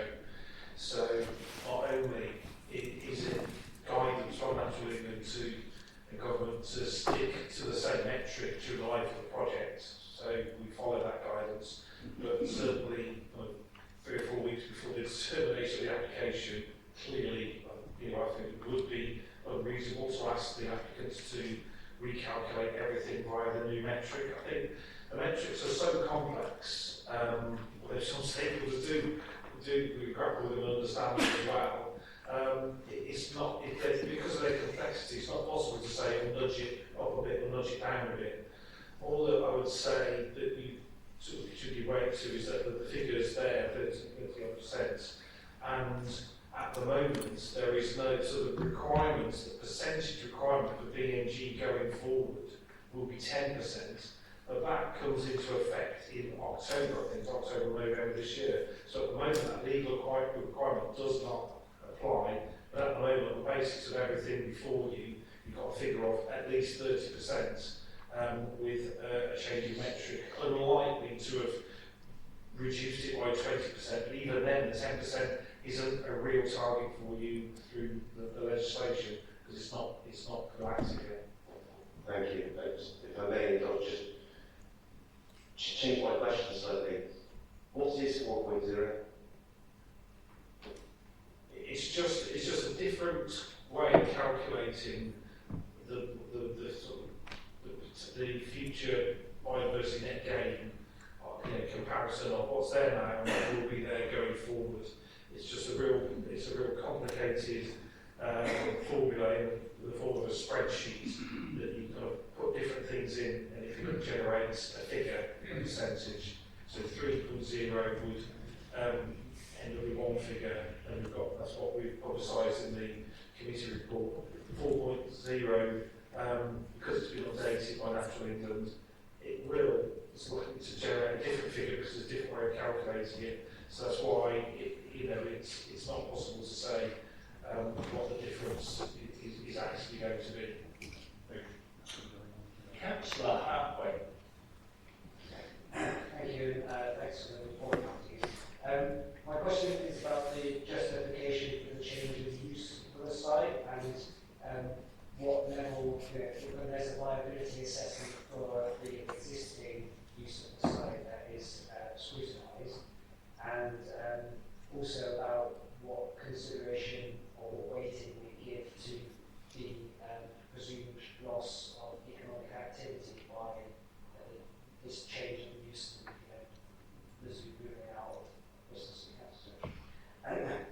And the second part of the question is just coming back to the Section 106 agreement, just around the application includes access between the hours of 8 and 5, I think, or maybe a bit later in the summer months, but just what the justification was for presumably shutting off access after those times. Did it need to be gated? To take your last question first, is the access to the site, in the course of the application we have negotiated greater access, for example in the summer months. The reason for not having 24/7 access was due to potential security and antisocial behaviour concerns between houses and the open spaces. In terms of the loss of economic value, we don't have policies that protect tourist attractions like this for economic purposes in this location. In terms of viability of the existing use, Gary, I think the approach set out in the report is one that it acknowledges that the zoo has closed. We're not being asked to, for permission to close the zoo. That has happened. What the decision you have to make is whether the proposals before you are acceptable, and within that there has to be a weighing up as to whether this residential redevelopment and the extent of it is acceptable. And part of that is, certainly the extent, the quantum of development. And we've really had to test the applicants about this. It will give you a robust recommendation is whether the quantum of development is really necessary in order to manage this extensive piece of parkland and open space. And we've really tested that, and I think I set out in the report. We feel that it does add up, that quantum is necessary. So that's the kind of the element of kind of viability that's been tested during the application, and it'd be valid if members felt that they rejected those figures for whatever reason, that there was too much development going on and that the extent of residential development was too much. Then it would be valid to kind of challenge the recommendation we've given you. But I think a lot of information has been provided and been assessed, and it's that element of viability. What's the justification for the type and quantum of development? That's the question for you, rather than it was a business plan for the zoo correct in closing and relocating to Wild Place. So that's my advice on that. Just to come back to that, obviously, if a pub closes down and someone wants to change a pub into a residential development, we have a quite an extensive viability assessment process for that. You said there's no similar process. That's correct, because of the nature of it, really. Because when pubs close, and obviously both committees have looked at that kind of issue for a number of years now, it's we've got a specific policy about pub closures and testing viability, because it has to be tested that there will be other pub operators out there, or there will be other people, including community groups, who can club together and operate public house. And sometimes that's proven that it can happen, it has happened, and sometimes it's proven the other way, really. I think a zoo is very much at the opposite end of the scale, really. Very, very specialist, limited in number around the country, of course, and the report does address the issue around, well, is there another zoo operator who could have come in and operated this? And there was no, we said the closure or the proposed closure of the zoo was very heavily publicised, of course, and at no point was there a kind of an approach from another zoo to kind of step in and expand their operation to this part of the country. So, so the kind of question comes up, I think, at very different ends of the scale. Councillor Ivan.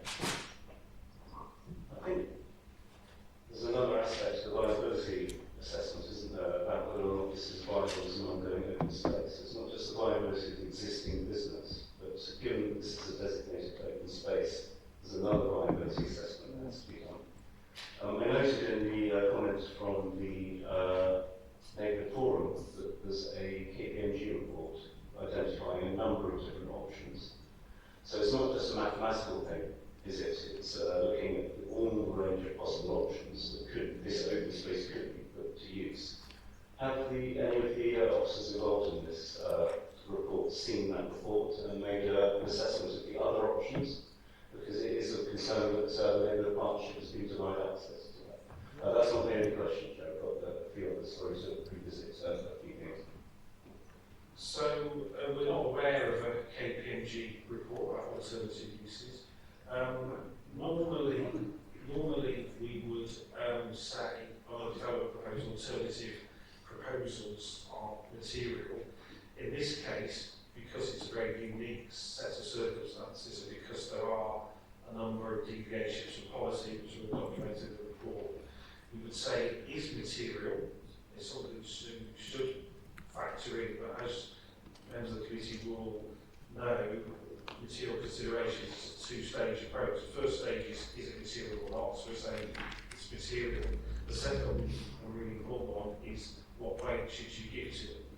And so we obviously have been aware of two pre-application submissions to us about alternative developments at the site, one from some time ago, and we responded informally as officers on that, and we've not seen an application on either, and not aware of a timescale for even an application, never mind delivery. So our advice based on that, and it's again referred to a number of times in the report, is that within that what would be seen as a reasonable timescale, there's no alternative proposal coming forward. So that's our assessment of alternative uses on the site and our guidance as to how members should weigh that up. Next is, it's very marked that historic England seems to differ from most of the other kind of heritage comments in saying that this is less than significant harm. Is this always a subjective judgment, or is historic England's judgment definitive? I would say that their judgment is not definitive. However, they are, by definition, the statutory consultee on heritage matters. So, whilst ourselves as a local planning authority, we're not bound to completely agree or align ourselves with the Historic England assessment of, less than substantial harm and the weighing up. Again, we would say to members, or certainly as officers in forming our recommendation, we would also say to members in making a decision, you should give the Historic England assessment significant weight, given their status as the heritage statutory consultee. And what about other consultees that seem unanimously in coming to an alternative conclusion that is significant harm? Again, it's for members to decide what weight to give. Within reasonableness, really. I would say less weight than Historic England, but there are statutory consultees amongst the groups that have commented that are actually statutory, so their view should be given weight, such as I think the Victorian Society.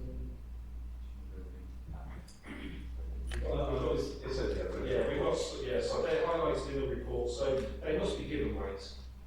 Okay, I have got two more things, probably 2 or 3 questions. How can we ensure it's not just the Section 106 agreements, it's the nature of the company or the nature of the body that oversees ongoing public access? I'd like to know if there's anything we can do to pump up the status of this to some form of charitable trust with obligations rather than just being a management company where they may interpret that the object of that company is simply to maximise profit or come to a balanced financial sheet or accounting. And the second question is, so that's I guess a legal thing, could we upgrade it from a company to something with more obligations like charity where there's more oversight of the company itself? And the second part of this is, I haven't seen a lot about the appearance of the gating, the signage and so on, but what I fear is that the gating may be very, may not govern people. And unless you're more or less armed with this Section 106 agreement, you'll find it very unwelcoming and very inaccessible for members of the public to visit. And I'd like to know what consideration has been given to making it accessible and welcoming for members of the public. So there's some legal and a design question.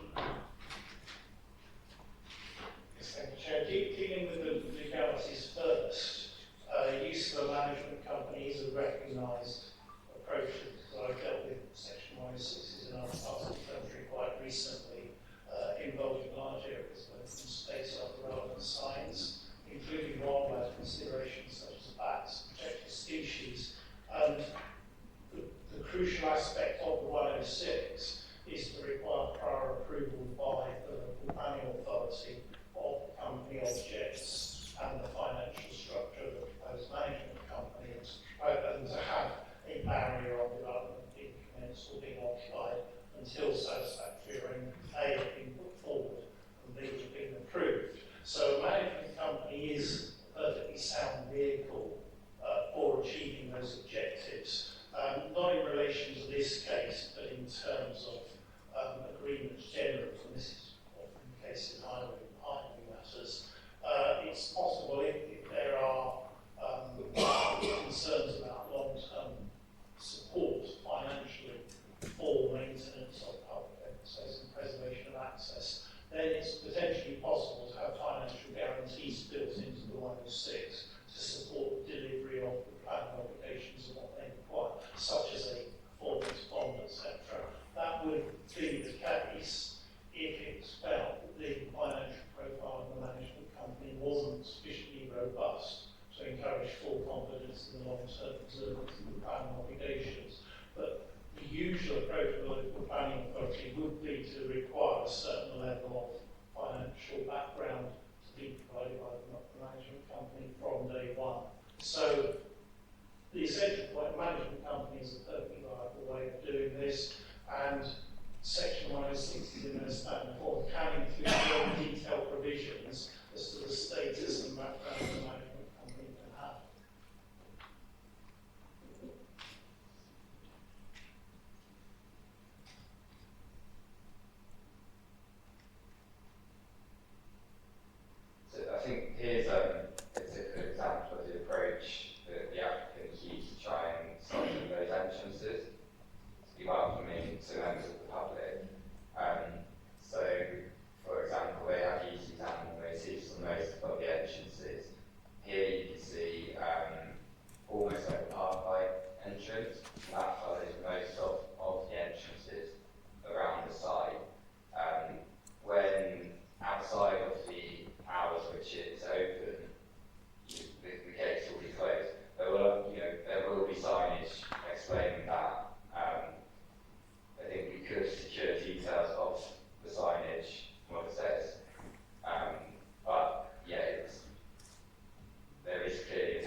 particularly the structures within the zoo site. So the Monkey Temple is just like there at the moment, so that will be refurbished and put in a more appropriate landscape setting.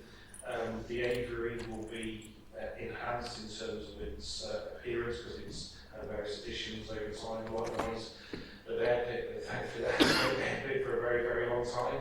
But in terms of its heritage value, there is a character to it that the current aviary cuts across. So again, the works to that structure as well will provide heritage benefits. There are others listed in the report as well, which have to be given weight. My final question, we've heard a lot about diversity. I'm just surprised we didn't ask for it was within our rights to ask for a new assessment, given the marked difference between the two assessments. I'm just struggling to understand why it wasn't anticipated that this committee would be very, very interested in that, and why, given this, as I understand it, within our rights to ask for an updated assessment, why you didn't do that. I think there were sort of two very good reasons for not doing so. One is the national guidance to stick with the same metric throughout the life of the project, so that's what we applied here. And secondly, metric 4 that came out, I think it was like 3 or 4 weeks ago. So, you know, I think we said to any applicants to kind of change their methodology in assessing anything, you know, have a knock-on effect on the timescale for determination of the application, which has been in for some time. I've been through a rigorous assessment. I think we would have been open to accusations being unreasonable. Would you indulge me one more question? How could I deny whether Gary, what safeguards do we have for any public space to be subject to a potentially hostile application by someone who's not the landowner? I'm not suggesting any impropriety by the current landowner or the current application, but we have public spaces all over this city. There's no need for you to be the landowner to put in an application. With this presumption that we can't demonstrate 5-year supply of land, I'm very, very concerned that there may be other public spaces across the city that might be falling to this inability to demonstrate 5-year supply of land. It's a really difficult question to answer, really. I think, I'm sorry, we'll revert to you've got to assess the application that's before you, really. That's fine, just to assess the circumstances. Councillor Hats? Councillor Hume? Thank you, Vic. Yes, thank you very much for the detailed report. I'd just like to explore the issue of privacy within more detail, please. You showed us, and we had it in our presentation previously, with the distances between the buildings, the different sides of those. I was particularly interested in, it was S1 building, I think.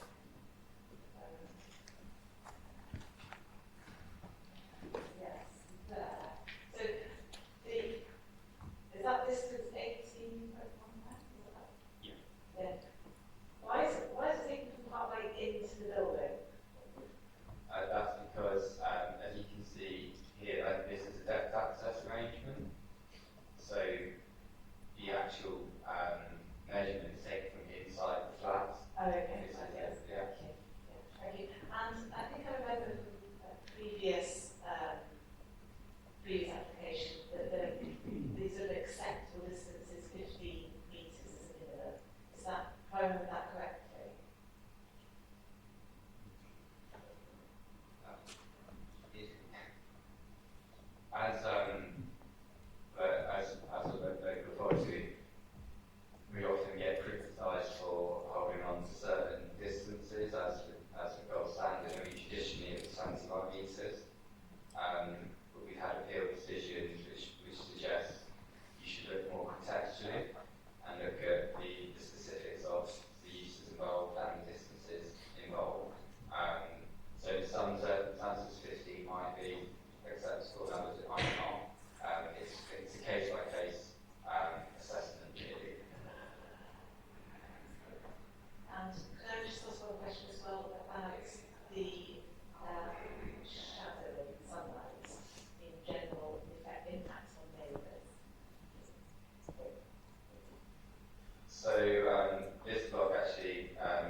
we provided the justification for that in those cases.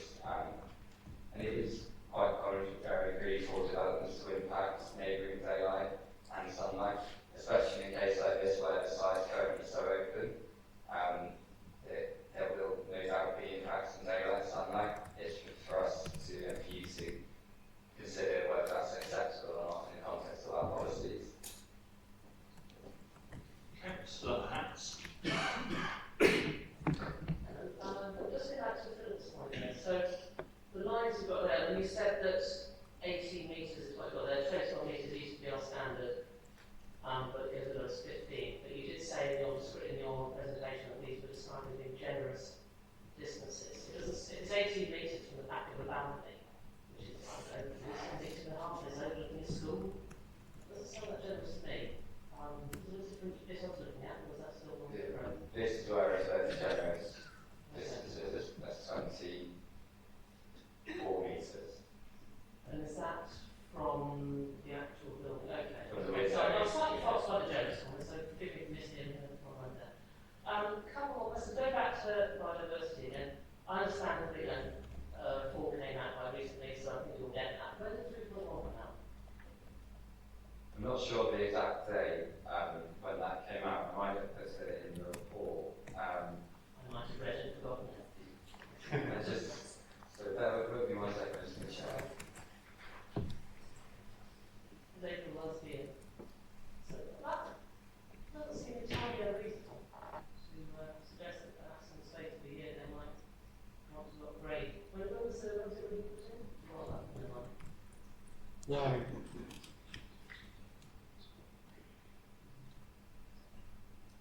It's an automated method.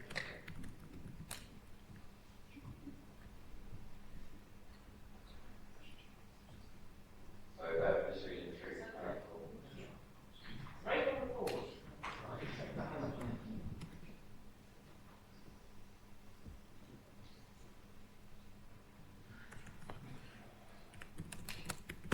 trying to bet on the audience. Chairman, there are experts in the audience who may be interested. Yes, I don't want to get to that. Is it not the audience participation? Thank you. Okay.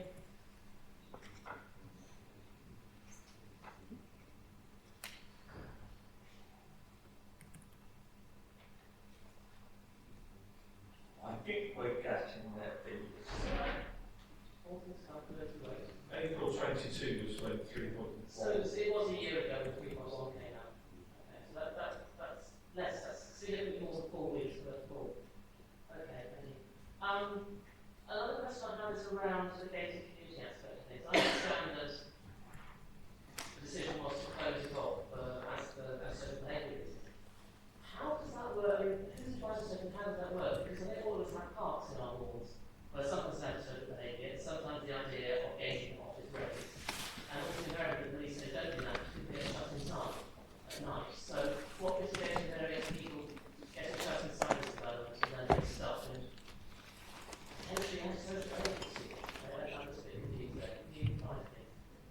So the management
changes pulled forward in 3.1 is a clarification on the urban tree aspect of the calculator, and clearly the report states that there's a significant number of urban trees that will be removed and more planted in this place. But as that seems to be quite a significant part of the effect of the landscape, I just want to try and understand a bit more about how robust this figure is, this 36% figure is given that. And the other question I had was just about the affordable element, affordable housing element. See, 50% is the minimum required, and how secure is that there's 40 houses being affordable? Sure, I'll try both of those. Again, I'm sorry, it's hard to really say what the difference would be between 3.0 and 3.1 P&G metric. So I identified the urban tree factor, one of the differences between those two metrics. But without the assessment, we can't say. But at the moment, we've got 36% under metric 3, and aiming at a target that isn't a target at the moment. So eventually, end of the year, we'll have a 10% legal target. So we don't know what the difference is, and there is no target, you see what I mean? So again, it's just, I'm sorry, I can't be any clearer on that, but just going to have to kind of factor that into your weighing up of the issues.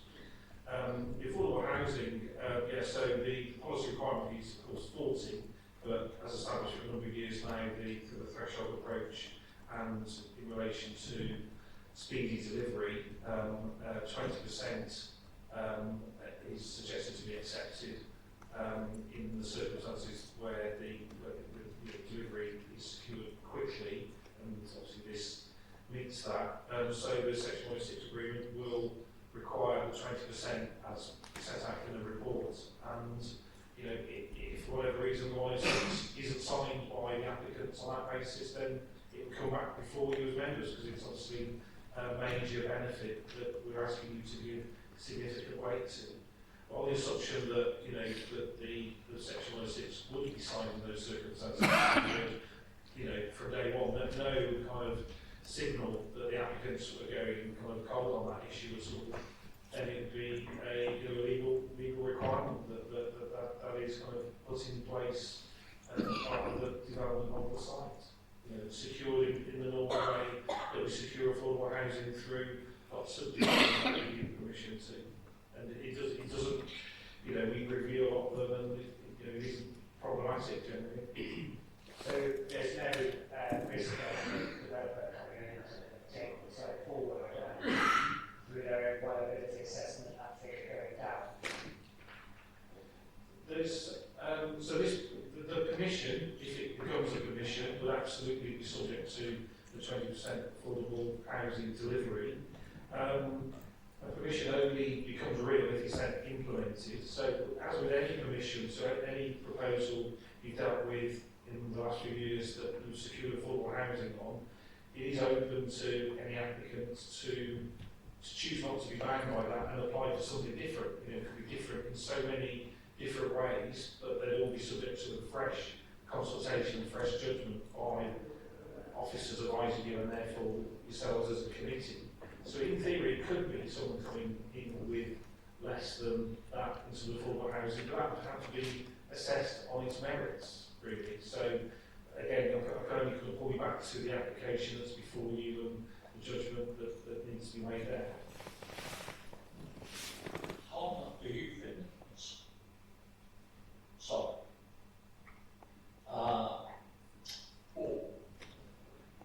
Thanks, Chair. I'm glad we're talking about social housing now, because obviously I think that's the major part of this application. In terms of the need for social housing in Bristol, and the need obviously for every part of the city to play its part in having social housing, should we give any weight to how much social housing there is in Clifton Ward, and whether it should be shared out, and whether social centres should have the right to live where this is? So I think that the housing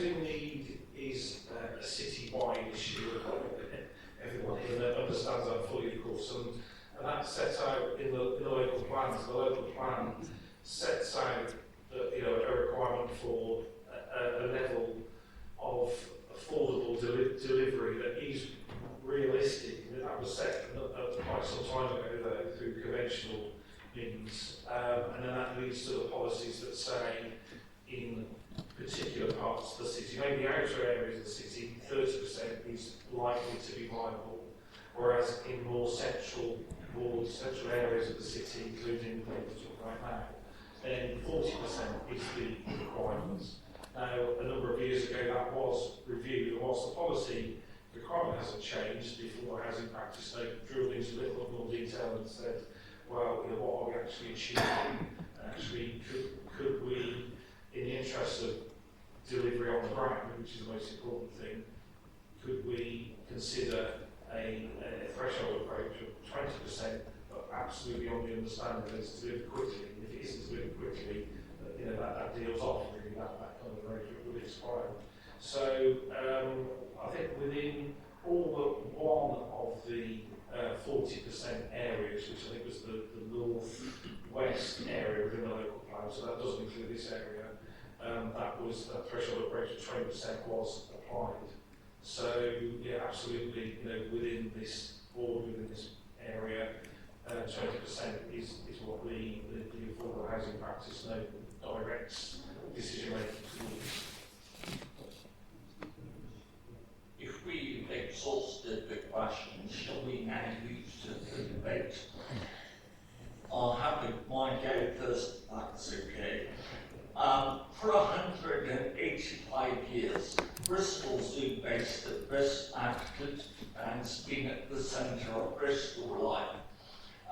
Some people have suggested that I may have been on the council most of that time, but I can assure you after some council meetings I feel I have. It has been, in my view, and Bristolians, a flagship for education, conservation, tourism, and what we now call the wider leisure industry city. You've heard the arguments by the Trust for actually responding to 21st century standards of animal care and education, conservation, relocating it wildlife. And clearly, therefore, they are seeking aid to utilise their vacated premises and also actually produce a significant investment, and rightly so. So it seems to me we have to accept that and move forward from that. Is housing use here appropriate? Obviously, we're looking at under 200 residential properties. As Councillor Gorkin remarks, 20% are policy compliant affordable housing, which in my view is welcome.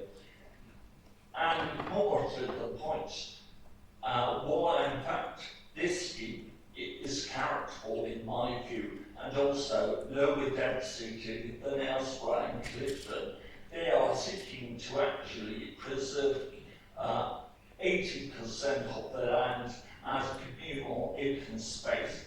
Frankly, I think it would be very difficult to find another applicant in the land who was doing that.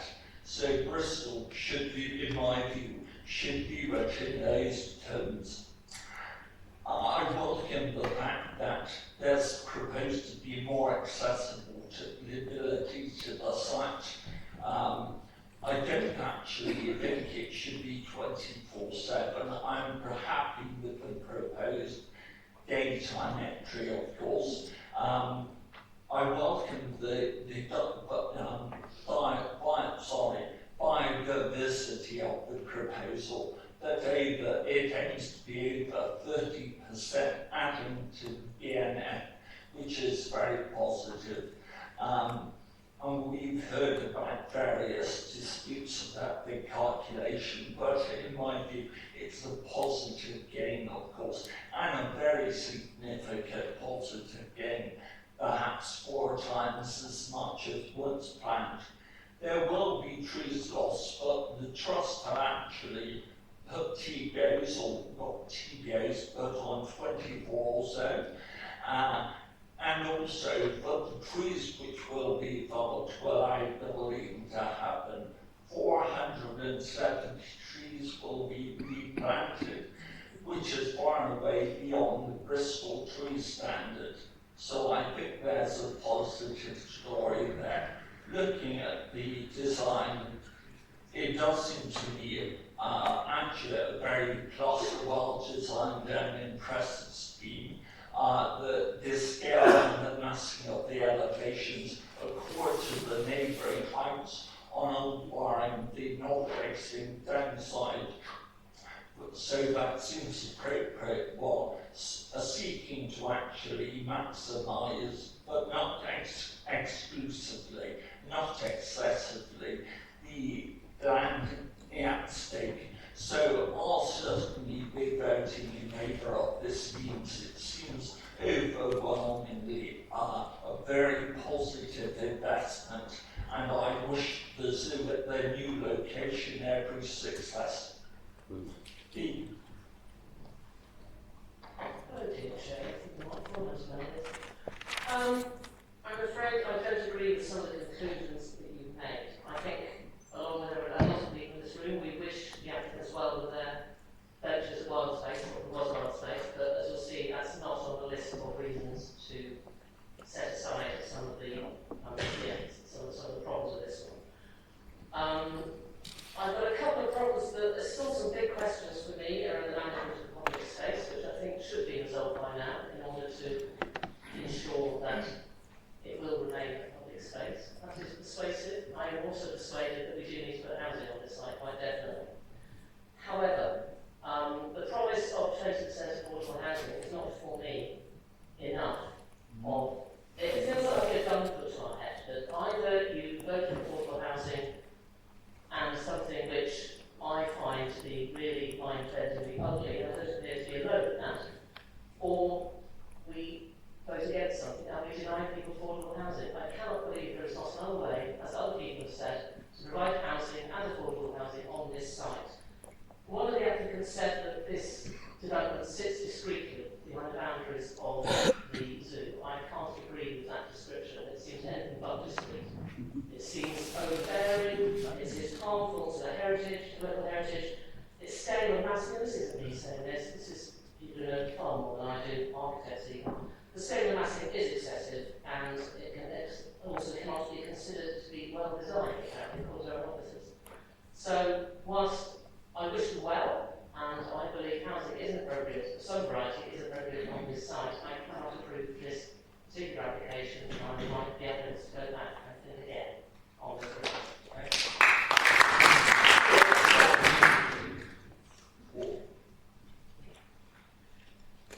Thank you. The historic buildings are being kept, being restored. A lot of people in my ward, for example, after they couldn't afford to go to the zoo, it's 20 odd quid to get in, but now they'll be able to visit the gardens. I don't know, when I was a kid, the local park shut at night. The park keeper went around with his whistle and chased everyone out. So I don't really have a problem with it being locked. But by now the diversity net gain of 36%, whether that metric, I mean, with the officers follow national guidance to stick with the same metric that they started with. 30 units of social housing, 30 families who are on our waiting list will get a great opportunity to live in such a beautiful area right next to the downs. There's a large children's play area being put in. Our parks are something that a lot of people campaign for, rightly so, but the funding for them is, limited. So this is an extra park in the city. Passive house principles, air source heat pumps, ground source heat pumps, PDs. And we hear about doubling the training places from the university from 300 to 600 for the next generation of zoologists. A reduction in traffic because it's no longer a tourist attraction. And I believe that our legal officers, assurances about free access in perpetuity. The Terrace Theatre, public and community events, the entrance to Clifton Conservation Hub, public toilets, again something that people have campaigned to try and have, a cafe and exhibition space, home to Avon Gorge and Downs Wildlife Project. 470 new trees, as you said, Chair. Sorry, but what's not to like? I'll be supporting this. Excellent, mate. I think we all will accept we're not going to get the zoo back, and it's not a modern or suitable provision anymore, and the alternative that the zoo is proposing is clearly better. But my concerns today are really with this application, not with other zoos that may be built on the back of it. I accept that the zoos work very, very hard to embed some principles and values into the proposal. I really like the way that I'd like to see a lot more applicants assuming that trees should be protected rather than very quickly moving to the tree replacement standard, and I commend the zoo for doing that. I commend the free access. For the first time in history, it will be free to access these gardens, which I commend. And obviously a lot of heritage gain and a lot of benefits that Councillor Goggins has just listed, which are undeniable. But I don't think some of those principles and values have been seen through to the many detailed assumptions and calculations that have been made in doing the final assessments here. So I have 4 problems. One is, in principle, this is not an allocated site for housing. This is an allocated open space site. And I do believe that the zoo could have handled this debate differently rather than presenting us with a face company. There's clearly different funding mechanisms for the maintaining the garden and the open space. There's a lot of different use options that apparently have been in the report by KPMG, which we haven't seen. So I would much rather see genuine engagement, not a face company. I don't believe that this protects and enhances the heritage of the conservation area. And I think the mass, the height, and the quality of design have all been slated by officers and many members of the public. And it's clearly the size of this development is not ancillary to being an ongoing use as an open space, which is in the report. Thirdly, biodiversity and sustainability. Given the zoo's mission, I feel should be exemplary assessments, and I'm not convinced they are. In fact, I'm quite shocked that parking problems is a key justification for the zoo closing. And lastly, the justification of best value, I believe, is misinterpreted. We're no longer in a world of compulsory competitive tendering. As someone once said, accountants or cynics understand the cost of everything but the value of nothing. There are environmental, social, moral, and other considerations, not just financial, that should have been put into best value considerations by the zoo, if that is an obligation of theirs.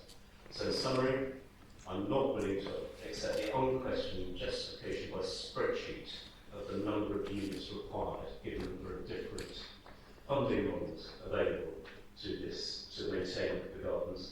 And I urge the committee to reject this in the interest of public debate, clear and open, transparent appraisal of all the options. Thank you.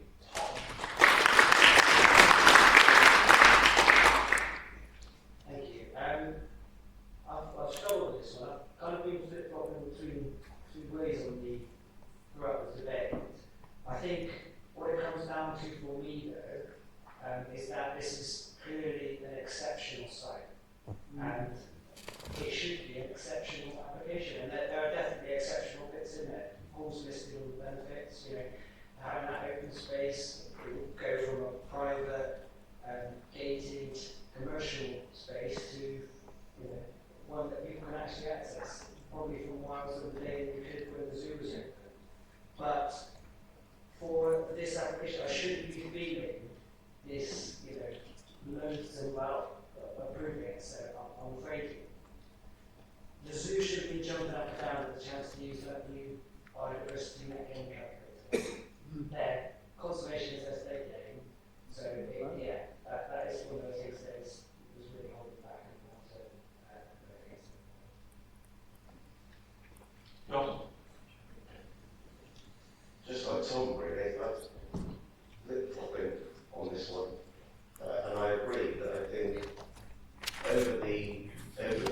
design.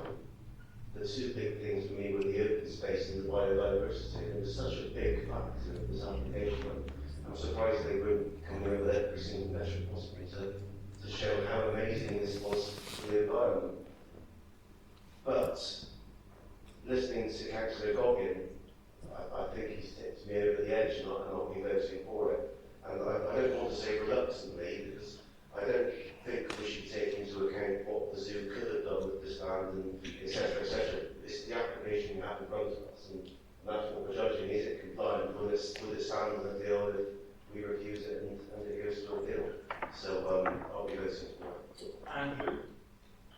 Thank you, Chairman. You may find this hard to believe, I grew up in the 1970s in Western-super-Mare, and a very early memory is the school trip to Bristol Zoo. And obviously with my family, we visited to many occasions as well, so I'm part of that collective memory that we have in the city of this wonderful zoo of ours. But of course, we have to accept that we now live in the 21st century, and our attitudes to animal welfare have changed, and I clearly accept the idea that the zoo is no longer fit for purpose, certainly from an animal welfare point of view, but also in terms of reduced visitor numbers and parking as well. So, it is a really difficult scheme actually, and I think there are many commendable aspects which Paul has listed. For me especially, the public access, the free public access is a fantastic bonus, not just for Cleveland but for the wider community as well. And of course the restoration of heritage assets, the fact that there will be a fantastic community hub bordering the Downge with cafe and toilet facilities, something that's sorely missing in that location. And of course it's a sustainable development in a sustainable location, and we have a great need for more housing. However, having said all that, looking at the slides, the visuals, I do have a problem with the scale and the massing and the height of the perimeter buildings, and also the fact that the vehicles will be introduced onto the site for the very first time. I also agree that it's very disappointing that a conservation charity hasn't gone the extra mile and really kind of put forward passive housing, carbon neutral housing, whatever. That should be the starting point, really. But I think on balance, these harms are kind of outweighed by benefits of much needed housing and sustainable location. In my ward of Brisbane West, we have, I think, half a dozen developments on the table, and that's going to bring probably 1,000 housing units to help towards the city's housing crisis. We're all being called upon in all parts of Bristol to help solve Bristol's housing crisis, and it is a crisis. And I don't think it should be any different. So I will be voting for this scheme. Thank you. Thank you, and I think I agree with people over there. This is a really, really difficult one, and I really sort of thank everybody for their efforts and time in writing and making videos and commission reports and so on. It really is a difficult one. There's an absolutely undeniable need for housing in Bristol. I get so much in my inboxes full of people with unsuitable housing. I think this is there's some way towards helping to solve that problem. The English heritage, we have to sort of put great weight on. They're saying there's going to be less than substantial harm. I do acknowledge there will be some harm, but I feel that English heritage, we have to trust their judgment. This is less than substantial. I actually walked around at the weekend, did a walk around the perimeter, and certainly noted from the north side that if you're on the downs, as the visual show you can't really see it, particularly when the trees are there. And there's nobody on that bit of downs anyway. It's not a very nice bit of downs, it's just where all the traffic is. And yes, I do recognise that there will be some, people in some of those houses it will be difficult for them. But I think with this difficult balancing act, I think the greater good here is to accept the program. Yeah, so I also agree with Councillor Goggin and co-councillors Zara actually agreeing with this development. We continue talking about this biodiversity and calculations that they're using. And you will see that the 3.1 that we are using, it was in place at the time of the application. So when you have to balance whether we're going to use 3.1 or 4 point, you know, it's only just come 4 weeks ago. So I think that to go back on it, it wouldn't be viable. So I agree with the planning officers on this one, with the calculations they've used. I agree it was a difficult decision, and I'm sure that all the councillors here agree with me that the decisions, whatever your decisions have been taken now, have been taken lightly, and you know, everything has been taken into consideration. And I think that in regards to the access, I'm happy with the section 270 and the section 106 that will embed in regards to access and the traffic control. And so I will be voting for it, and I would counter Eddie's comments as well. I agree with all of that, and I think that although not taken lightly, it's something that I will agree with to go ahead with. Thank you, Barbara. Before moving to the voting, and then Gary Collins wants to just make a small clarification. Yeah, absolutely, Chair. Never want to interrupt the debate, but just in terms of factual issue, the metric that the applicant relied upon is 3.0, not 3.1. So the assessment hasn't been done in accordance with 3.1, which came in April 22, just so that everyone's completely aware of what would determine the application. Thank you for that. Can I formally therefore move the officer approval subject to the section 106 and the conditions, all seconded? So I'm now to the name vote of normal. I'll vote for John. For Andrew. For Tom. Against. Pete. Against. Ed. Against. Barra. For. Phil. For. And Paul. For. So that's overwhelmingly approved. Thank you. Although we don't have a second application, so I do have a number of brief business items. So if I can ask. Okay. Sorry, Gary also reminded me there's this building application. So if I can ask the public to get quietly depart.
detain you much longer.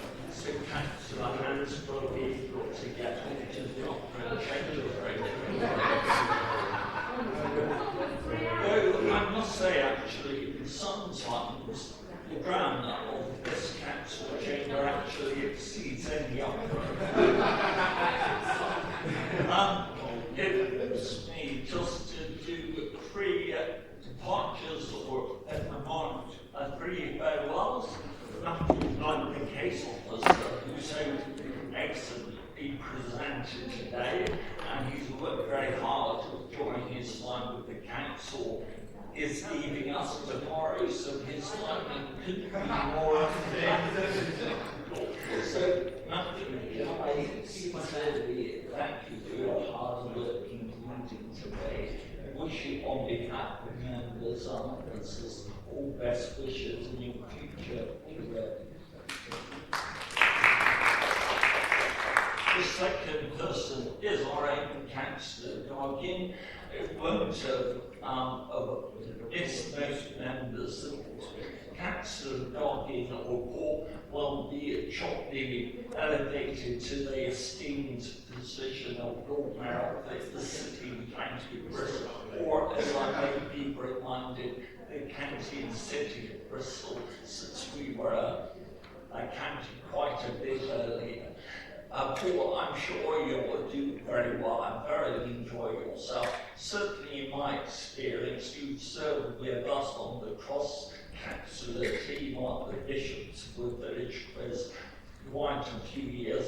If you bring a fraction of the gifts and skills to your civic year, you bring there, we will be well served. But please don't worry about doing any, singing also. That's unnecessary. Can I also say, personally and collectively, you'll miss your, what my Bristolian grandmother was called, brand of copper, Boston common sense. So we look forward to you, hopefully in the future, rejoining us if that's your will. So, thank you.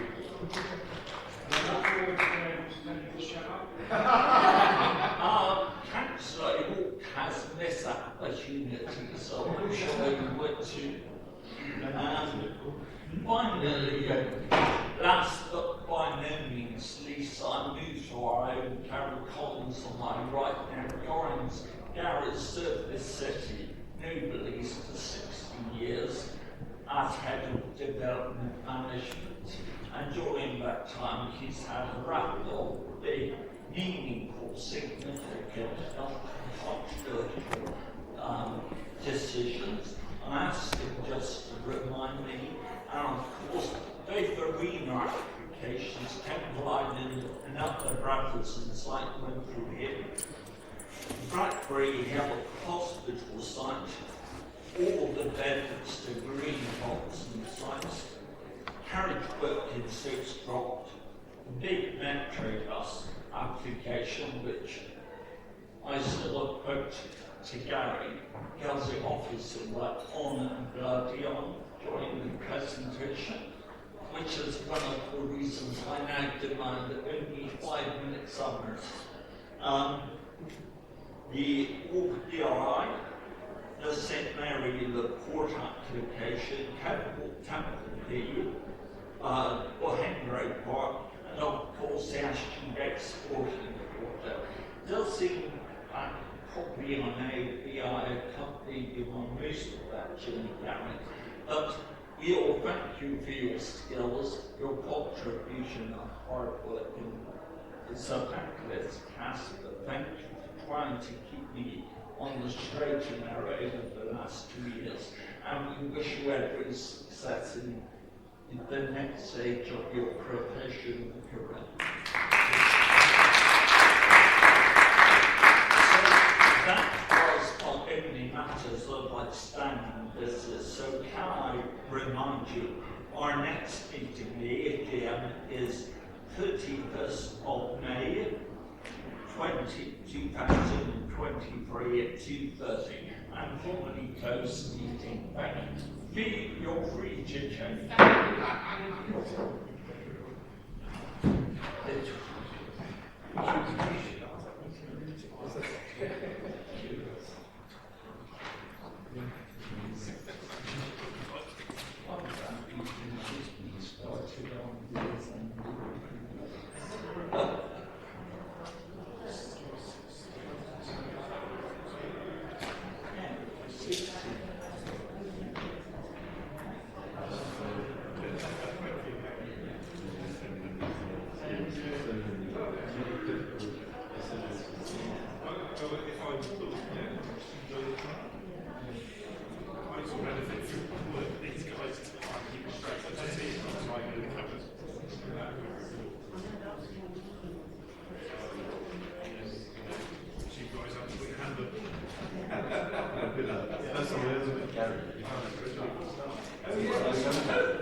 Pass this up to you.